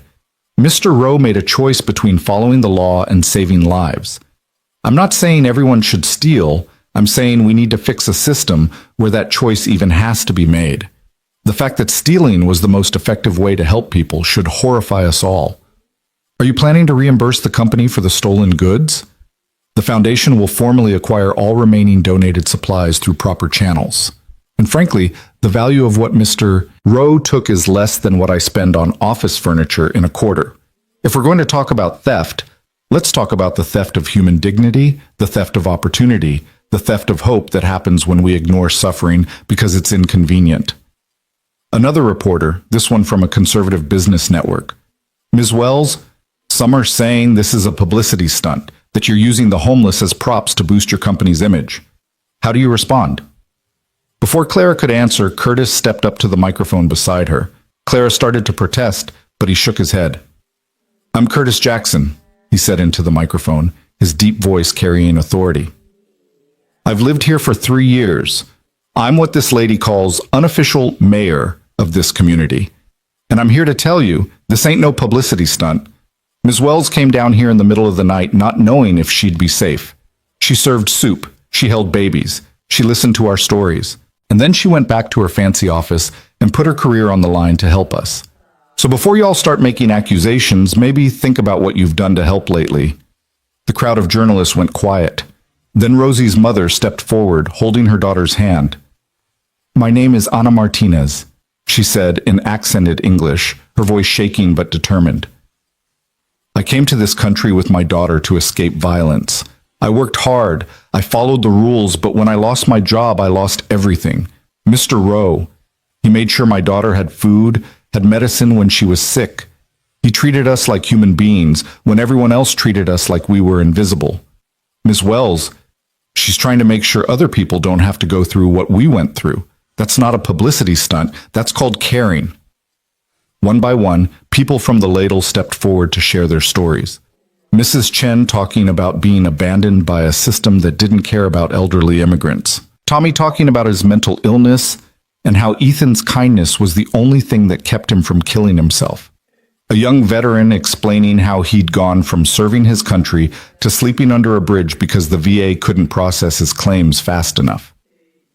Clara stood back and let them speak, let the cameras capture their faces and their pain and their resilience. This was what she'd wanted. Not to make herself look good, but to make these people visible, to force the city, the country, to acknowledge that these weren't statistics or policy abstractions. They were human beings who deserved better. The press conference lasted for over an hour. By the end, even the most skeptical journalists seemed moved. Clara saw one camera operator wiping tears from his eyes as he filmed. As the news crews packed up their equipment, Clara found herself surrounded by people from the ladle, all wanting to thank her, to shake her hand, to tell her what this meant. Emma presented Clara with her crayon sign, and Clara accepted it with a lump in her throat. You really think you can change things? A voice asked. Clara turned to find a young man, maybe 25, with prison tattoos and wary eyes. Because I've heard a lot of promises. They never amount to nothing. I can't promise to fix everything, Clara said honestly. But I can promise to try, and I can promise that I'm not going anywhere. This isn't a one-time thing. This is a commitment. We'll see, the young man said, but he was almost smiling as he walked away. Ethan approached as the crowd dispersed. That was incredible. The way you spoke, people are going to pay attention. They'd better. Because I meant every word. Clara looked around at the encampment, at the faces of people who were beginning to hope again. We're going to do this right, Ethan. We're going to build something that actually works. I know we will. He hesitated, then added, Emma asked if you'd like to have dinner with us sometime. Nothing fancy, just pizza at our apartment. She wants to show you her room and her drawings. Clara felt something warm bloom in her chest. I'd like that. I'd like that a lot. She drove home that night exhausted but energized, checking her phone to find it flooded with messages. Her brother congratulating her, her mother crying proud tears over voicemail, board members who'd opposed her now sending cautiously supportive emails, and hundreds of messages from strangers, people wanting to donate, to volunteer, to help. The news coverage that night was overwhelmingly positive. Clara watched herself on multiple channels, saw the faces of the people from the ladle, heard their stories being told to millions of viewers. One political commentator called it the most human moment in corporate America this decade. Another suggested Clara should run for mayor. But the message that meant the most came from an unknown number, just 3 words. Thank you, Curtis. Clara fell asleep that night, not in her expensive bed, but on her couch, still wearing her suit, her phone clutched in her hand and Emma's crayon sign propped against the wall where she could see it. For the first time in years, she didn't dream about failure or her father's death or the endless pursuit of success that never quite satisfied. She dreamed about possibility, about change, about a world where people like Rosie and Tommy and Mrs. Chen didn't have to survive in the cracks, but could thrive in the light. And when she woke the next morning to dozens of missed calls and her assistant frantically texting that the foundation website had crashed from too much traffic and donations were pouring in faster than they could process them, Clara smiled. Because this was just the beginning. The foundation website crashing felt like a good problem to have, Clara thought, as she stood in the shower letting hot water pound against her shoulders. Her phone hadn't stopped buzzing since dawn. Reporters requesting follow-up interviews, corporate leaders wanting to discuss partnerships, individuals offering everything from money to volunteer hours. The world, it seemed, had been waiting for someone to acknowledge that success and compassion weren't mutually exclusive. By the time Clara reached her office at 7 a.m., her assistant had already compiled a list of the most urgent calls. The number at the top made Clara's breath catch. A billionaire philanthropist known for reshaping entire sectors with his donations wanted to discuss significant financial support for the Wells Foundation. He called personally at 6:30 this morning, her assistant said, eyes wide. Said he watched the press conference 3 times and wants to meet today if possible. Set it up, Clara said, already mentally adjusting her schedule. And get me everything we have on his other charitable ventures. I want to know what he responds to. The morning blurred into a series of high-stakes conversations. The billionaire, a tech mogul named Richard Chen, who'd made his fortune in software, met her for coffee at 8 and pledged $5 million on the spot. My mother lived on the streets for 6 months after my father died, he explained, his voice tight with old pain. I was too young to help her then. This is my chance to help someone else's mother. By noon, the foundation had received over $300,000 in individual donations, most of them small amounts, $20 here, $50 there, from people who'd watched the news coverage and wanted to contribute. Clara found herself moved to tears by the messages that accompanied them. This is my grocery money for the week, but those kids need it more. I was homeless once. Someone helped me, paying it forward. Finally, a CEO who gets it. But the message that hit hardest came through her personal email, forwarded from someone who'd tracked down her address. The subject line read simply, "From Tommy." Clara opened it with shaking hands. The email was clearly written by someone else. The grammar and spelling were too clean to be Tommy's own work. But the words were unmistakably his.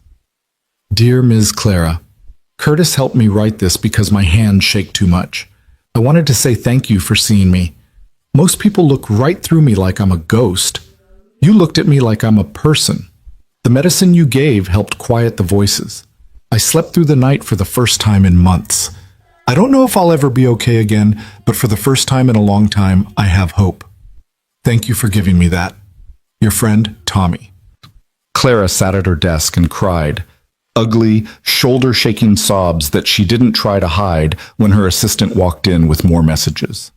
The young woman simply set down the papers, squeezed Clara's shoulder, and quietly left. By the end of that first week, the Wells Foundation had raised over $8 million and had a waiting list of volunteers longer than Clara could process. Her mother had assembled a team of experienced nonprofit administrators to handle the operational logistics. Ethan had officially accepted the position of executive director and was working with Curtis and others from the ladle to build the advisory council. And Clara had fielded calls from 3 other Fortune 500 CEOs interested in creating similar programs in their own cities. You've started something, her brother Marcus said when he stopped by the office Friday evening. He looked around at the boxes of donated supplies, the whiteboards covered in organizational charts, the organized chaos of a movement being born. This is bigger than the ladle now. This is national. I just wanted to help 40 people under an overpass, Clara said, feeling overwhelmed. Yeah, well, you're going to help a lot more than that. Hope you're ready. Marcus hugged her, a rare gesture between them, and whispered, Dad would be so proud. I know I am.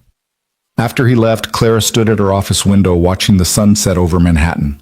The city looked different now, or maybe she looked at it differently. Either way, she could no longer see those glittering towers without thinking about the shadows between them, the people surviving in the gaps. Her phone buzzed. A text from Ethan. Dinner at my place? Emma's been asking all week. She made you something. Clara smiled and typed back. I'll bring dessert. What does she like? Chocolate. Anything chocolate. See you at 7.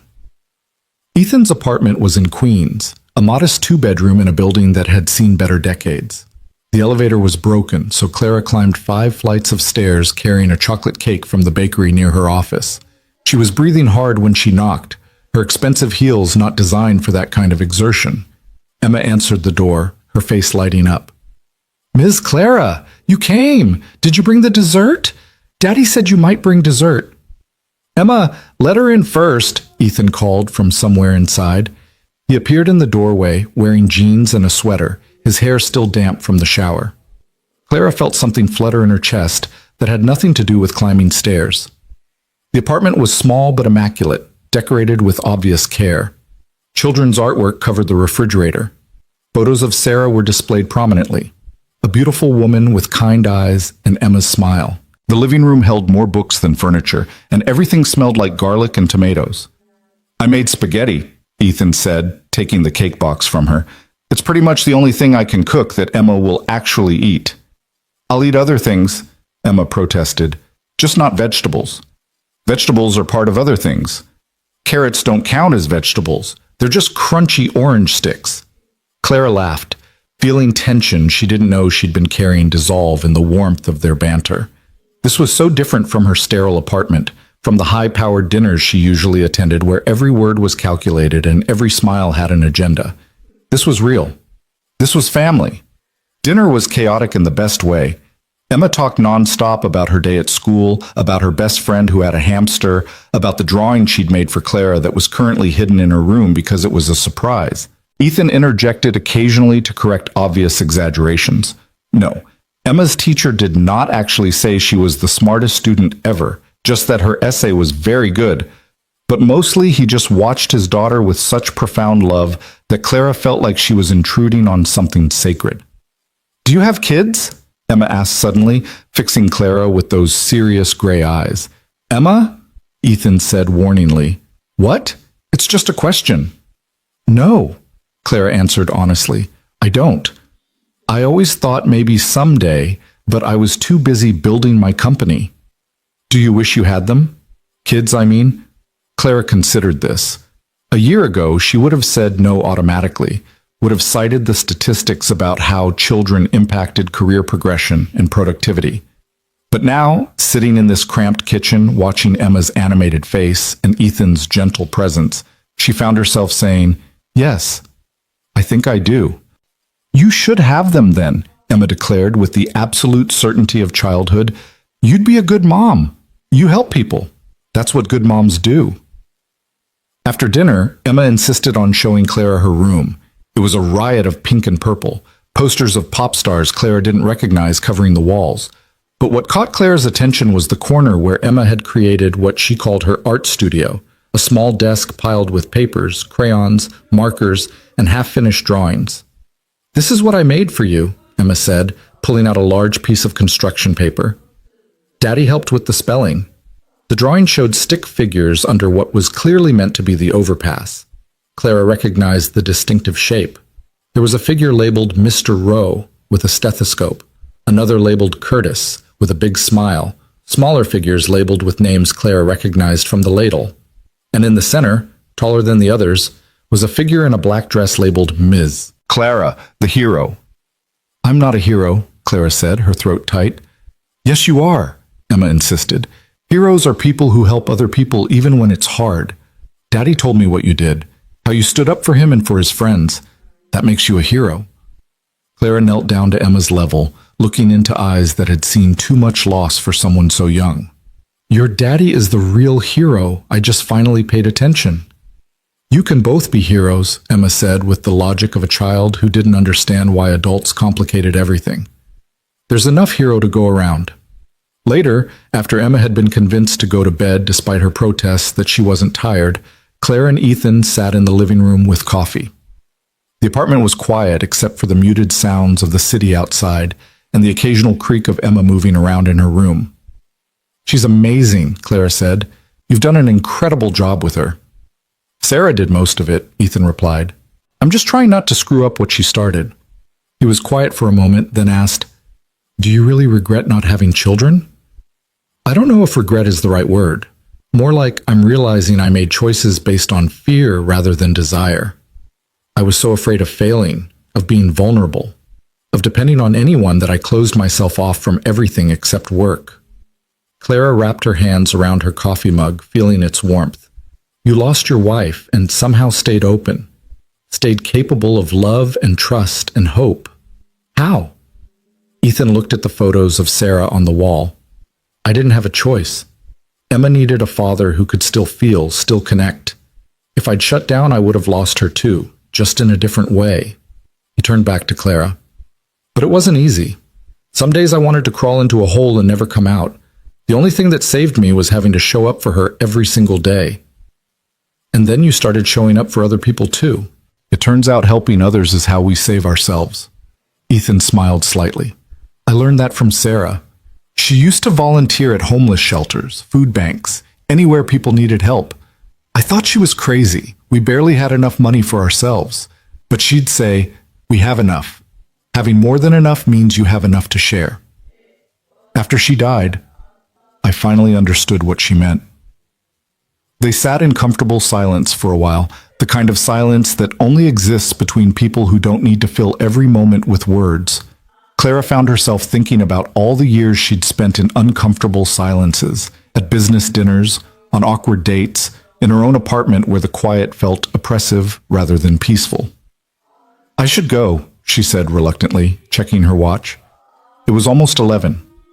Stay, Ethan said, then quickly added, I mean, if you want, the couch is comfortable. It's late, and honestly, it's been nice having another adult to talk to. He looked embarrassed. That sounded pathetic. It didn't, Clara assured him, and I'd like to stay if you're sure. Ethan found her blankets and a pillow, apologizing for the lack of guest room amenities. Clara changed into sweatpants and a t-shirt he lent her, both comically large on her frame, and settled onto the couch. She could hear Emma's gentle breathing from the other room, Ethan moving around in his bedroom, the building settling around her.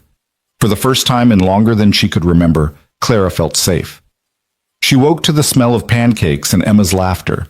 Morning light streamed through the windows, and for a disoriented moment, Clara couldn't remember where she was. Then it came back. Ethan's apartment, the dinner, the drawing, the decision to stay. In the kitchen, Ethan was flipping pancakes while Emma sat at the table already dressed for her Saturday morning activities. Ms. Clara's awake, Emma announced. Daddy made chocolate chip pancakes because it's the weekend. I hope you're hungry, Ethan said, sliding a plate in front of Clara. Emma insists guests get the first serving. They ate breakfast together, and Clara found herself cataloging details to remember later. The way sunlight hit the kitchen table, the sound of Emma's chatter, the comfortable domesticity of it all. This was what she'd been missing, what no amount of success or money could buy. Connection, belonging, the simple joy of being with people who saw her as more than a title or a bank account. Her phone buzzed, a message from her mother. Foundation incorporation is complete. You're official as of this morning. Congratulations, darling. Now the real work begins. Clara showed the message to Ethan. We're official. That was fast. My mother has connections I didn't even know about. Apparently she's been waiting for me to do something like this for years. Clara scrolled through the rest of her messages. More donation notifications, interview requests, and one from Curtis. When can we start building? Over the next month, the ladle transformed. With proper funding and organizational support, Ethan and Curtis's informal operation became a sophisticated intervention program. A medical van staffed with volunteer nurses visited 3 times a week. A job training program connected residents with employment opportunities. A partnership with a local law school provided free legal assistance for people dealing with documentation issues, outstanding warrants for minor offenses, or disputes with social services. But the most important change was the housing program. Using a combination of foundation funds and partnerships with local landlords, they began moving families out of the encampment and into temporary apartments. Not shelters, but actual homes with doors that locked, and kitchens that worked and bedrooms where children could sleep without hearing highway traffic overhead. Anna and Rosie were among the first to be housed. Clara was there the day they got their keys, watched Rosie run through the empty two-bedroom apartment squealing with delight, saw Anna cry as she stood in her own kitchen for the first time in 9 months. "I can cook for my daughter," Anna kept saying. "I can cook real food in my own kitchen." Mrs. Chen was next, moving into a senior housing complex where she immediately became the building's unofficial grandmother, teaching other residents how to make dumplings and fussing over everyone like they were family. Tommy was placed in a supportive housing program designed for people with mental illness, where he had his own room but also access to counseling and medication management. The last Clara heard, he'd started painting, abstract works that were beautiful and haunting and somehow hopeful. Not everyone accepted housing. Some preferred the freedom of the streets, didn't trust institutions even when they claimed to help. Clara learned to respect that choice, to keep the ladle operating as a low-barrier service for those who weren't ready or willing to transition. Curtis remained there, choosing to stay even when offered housing, because he said someone needed to be the bridge between the housed and the unhoused, someone who understood both worlds. The media attention continued, though it shifted from feel-good human interest stories to serious policy discussions. Clara found herself testifying before City Council about homeless services, participating in panel discussions about corporate social responsibility, being interviewed by national news programs about the role of business in addressing social problems. She hated most of it, the performative nature of public speaking, the way complex issues got reduced to sound bites, the constant scrutiny of everything she said and did. But she kept doing it because every appearance meant more attention for the cause, more potential donors, more pressure on politicians to actually address the systemic problems that created homelessness in the first place. 6 months after the press conference, Clara was invited to speak at a national business summit in Chicago. The topic was conscious capitalism, profits, and purpose. She almost declined. Her schedule was already overwhelming, but Ethan convinced her to go. "You're not just helping our people anymore," he pointed out. "You're showing other business leaders that this is possible. That's worth a few days away." So Clara found herself standing on a stage in front of 3,000 business executives looking out at a sea of expensive suits and calculating eyes. These were her people, she realized, or they had been. Now she wasn't quite sure where she fit. "A year ago," Clara began, her voice steady despite her nerves, "I caught my janitor stealing from my company. By every standard I'd been taught, I should have fired him and pressed charges. Instead, I followed him to see where the stolen goods were going. What I found changed everything I believed about success, about business, about what it means to be human." She told them the story, not the sanitized version her PR team had crafted, but the real story. The shock of seeing the encampment, the guilt of having ignored suffering for so long, the fear of risking her company for people she didn't know, the joy of discovering that doing the right thing felt better than any quarterly profit report ever had. "Here's what I learned," Clara said, leaning into the microphone. "We've been asking the wrong question. The question isn't how much profit can we make. The question is how much good can we do while still being profitable? And the answer is a lot more than we think." She shared the numbers, the foundation's budget, the people housed, the medical interventions, the job placements. But she also shared the things that couldn't be quantified. The way Rosie's face lit up when she talked about starting school, the art Tommy was creating, the fact that Mrs. Chen no longer had to choose between food and her heart medication. "Some of you are thinking this is naive," Clara continued, "that business and charity are separate spheres, that mixing them is inefficient or impractical. But I'm here to tell you that my company is more profitable now than it was before I started the foundation. Employee morale is up. Retention is up. We're attracting top talent who want to work for a company that cares about more than just stock prices. And our brand value has increased by 30%. She paused, looking out at the audience. But even if none of that were true, even if doing this had hurt our bottom line, it would still be worth it. Because at the end of the day, we're not going to be remembered for our profit margins. We're going to be remembered for what we did with our privilege, our resources, our power. We're going to be remembered for whether we helped or whether we looked away. The speech ended with a standing ovation. Afterwards, Clara was surrounded by executives wanting to discuss partnerships, to learn how to replicate the model, to share their own awakening moments. It was exhausting and exhilarating in equal measure. On the flight back to New York, Clara stared out the window at clouds that looked solid enough to walk on and thought about how much had changed. A year ago, she'd been alone in her corner office, measuring her worth in numbers that never quite added up to satisfaction. Now she had purpose. She had community. She had Ethan and Emma and Curtis and all the others who taught her that success meant something entirely different than she'd imagined. Her phone buzzed with a text from Ethan. "Emma made you another drawing. This one's even better. When are you coming for dinner?" Clara smiled and typed back, "Tomorrow? I miss you guys." The response came immediately. "We miss you too." Something warm bloomed in Clara's chest. Over the past months, dinners at Ethan's apartment had become a regular occurrence. Sometimes they talked about the foundation, strategizing and problem solving, but more often they just talked about life. Emma's school activities, books they were reading, memories of people they'd loved and lost. It was comfortable and complicated, and Clara found herself looking forward to those evenings more than anything else in her schedule. She wasn't sure when her feelings for Ethan had shifted from professional respect to something deeper. Maybe it was the night Emma fell asleep between them on the couch during a movie, and Ethan had looked at Clara over his daughter's head with such tenderness that Clara's breath had caught. Maybe it was the day at the ladle when their hands had brushed while serving soup and neither of them had pulled away. Maybe it had been inevitable from the moment she'd watched him tend to that homeless child's wound with such gentle competence.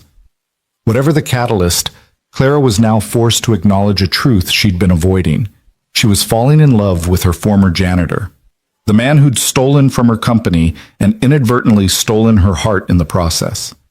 The foundation's one-year anniversary fell on a cold November evening. They'd planned a celebration at the ladle, not a fancy gala, but a community gathering where everyone who'd been part of the journey could come together. Clara arrived early to help set up, finding the space transformed with lights and decorations, tables loaded with food donated by local restaurants. Curtis had organized everything with his usual efficiency. "Year one in the books," he said, hugging Clara. "You know what we've accomplished? 73 people housed, 247 receiving regular medical care. 18 people in job training programs, 12 of them already employed. 3 families reunified after being separated by homelessness." He grinned. "Not bad for an operation that started with stolen blankets." People began arriving. Former residents of the encampment now living in apartments, volunteers who'd given countless hours, donors who'd contributed everything from money to medical supplies. Anna brought homemade tamales. Mrs. Chen brought dumplings. Someone had a guitar and started playing, and soon the space was filled with music and laughter and the kind of joy that comes from shared struggle and shared triumph. Emma found Clara and pulled her aside conspiratorially. "Daddy has a surprise for you," she whispered. "But I'm not supposed to tell you because it's a secret." "Then you probably shouldn't tell me," Clara said, fighting a smile. "But I want to tell you, it's a good surprise, the best surprise." Emma bounced on her toes. "He's going to ask you something important." Before Clara could respond, Ethan appeared and shooed his daughter away with mock sternness. "Emma Rowe, what did we talk about?" "Not to ruin surprises," Emma sing-songed, skipping away. Ethan shook his head ruefully. "She's terrible at keeping secrets. Gets that from her mother." "What kind of surprise?" Clara asked, her heart suddenly racing. "You'll see." Ethan took her hand, something he'd started doing recently, casual touches that felt momentous every time. "Come on, there's something I want to show you." He led her away from the party to a quieter corner where someone had set up a display board. Clara recognized it immediately, Emma's artwork, dozens of drawings documenting the past year. The first showed stick figures under the overpass. The latest showed a building with windows and doors and people smiling inside. "Emma's been keeping a visual record," Ethan explained. "She calls it the story of how Ms. Clara saved everyone. I tried to tell her you didn't save everyone, that it was a team effort, but she's stubborn." He smiled. "Gets that from her mother, too." Clara studied the drawings, seeing the story unfold, the ladle growing, people moving into homes, her and Ethan working side by side in dozens of scenes. In every picture, Emma had drawn them standing close together, sometimes holding hands, always smiling.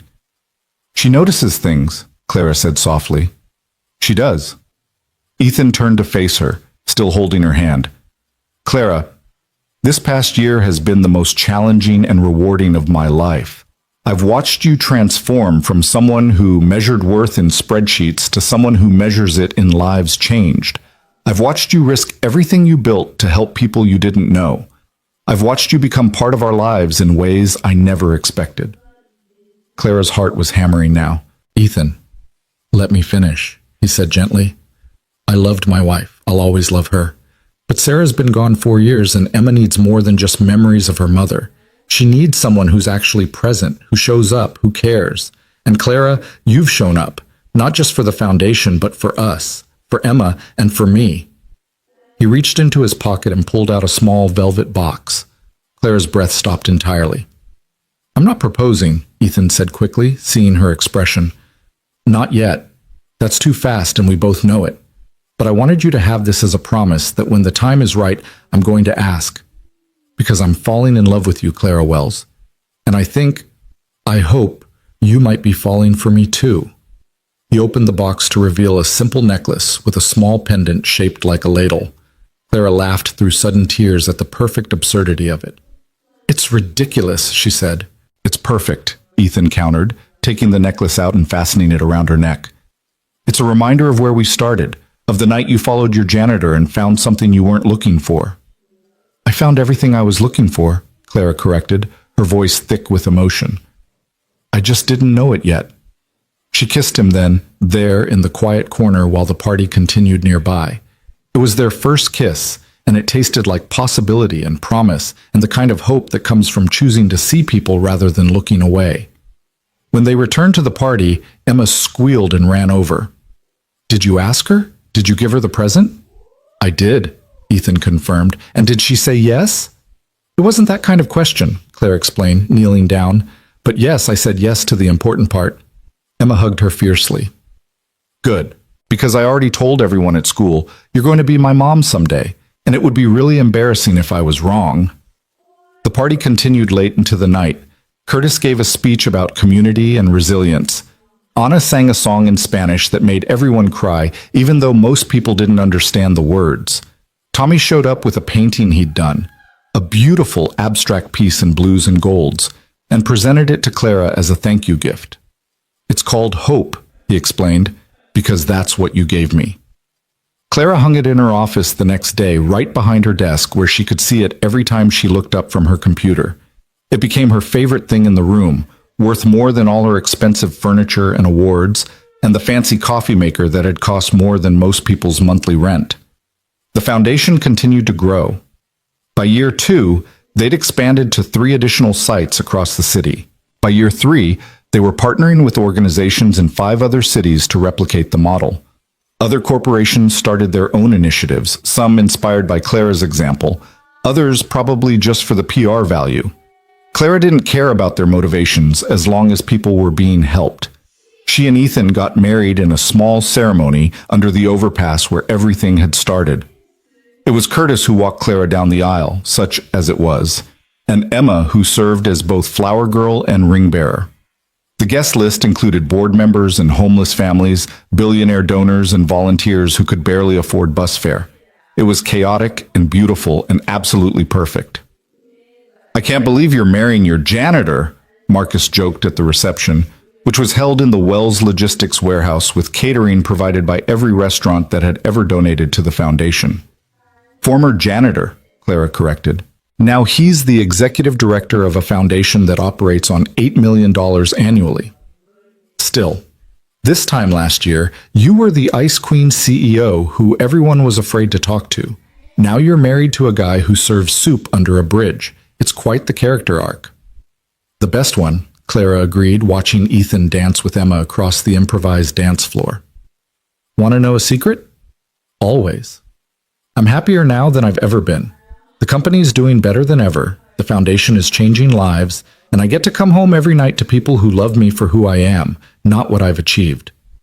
She smiled at her brother. Turns out Dad was wrong. Success isn't just about building empires. It's about building connections, building community, building a life that actually means something. Marcus hugged her, something he'd started doing more often. I'm proud of you, sis. We all are. 5 years after that night, Clara had followed her janitor through the rain. She stood in the same spot under the same overpass. But everything else had changed. The encampment was gone, replaced by a community center that bore Ethan's name, though he'd protested and tried to have it named after Sarah instead. The Row Center provided services to hundreds of people every week: medical care, job training, legal assistance, mental health counseling, and yes, still soup and blankets for anyone who needed them. Emma was 13 now, passionate about social justice, and already talking about becoming a doctor who worked with homeless populations. She volunteered at the center every weekend, having inherited her mother's optimistic belief that everyone deserved help and her father's practical approach to providing it. Curtis had finally accepted housing, but still came to the center every day, serving as a mentor to people newly experiencing homelessness. "Someone needs to tell them it's not the end," he explained, "that you can come back from this. I'm living proof." Mrs. Chen had started a cooking program, teaching people how to make nutritious meals on limited budgets. Tommy's paintings now sold in galleries, with all proceeds going to mental health programs for homeless individuals. Anna had gotten her citizenship and was working as a translator for the center, helping Spanish-speaking families navigate the system. The original ladle operation had expanded into a network of mobile units serving multiple locations across the city. The foundation had helped over 3,000 people transition into stable housing. Dozens of corporations had started similar programs in their own cities, creating a movement that reached far beyond what Clara could have imagined that night she'd first confronted Ethan in the storage room. Standing there now, Clara felt Ethan's arm around her waist, Emma chattering excitedly about a school project, the sounds of the center full of life and purpose behind her. This was home in a way her expensive penthouse had never been. These were her people, not just her family, but the extended community they'd built together through stubbornness and hope, and the radical belief that everyone deserved dignity. "What are you thinking?" Ethan asked softly. "I'm thinking about numbers," Clara admitted, "but not the kind I used to obsess over. I'm thinking about 40 people who were living under this overpass 5 years ago. About how many of them now have homes, jobs, futures. About the kids like Rosie who are in school instead of sleeping in cardboard boxes. Those are the only numbers that matter anymore." "The CEO still likes her metrics," Ethan teased. "Some things never change." "Some things do," Clara corrected, touching the ladle pendant she still wore every day.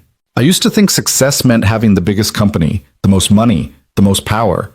Now I know it means this: coming home to you and Emma, working on something that actually helps people, measuring my worth in lives changed instead of dollars earned."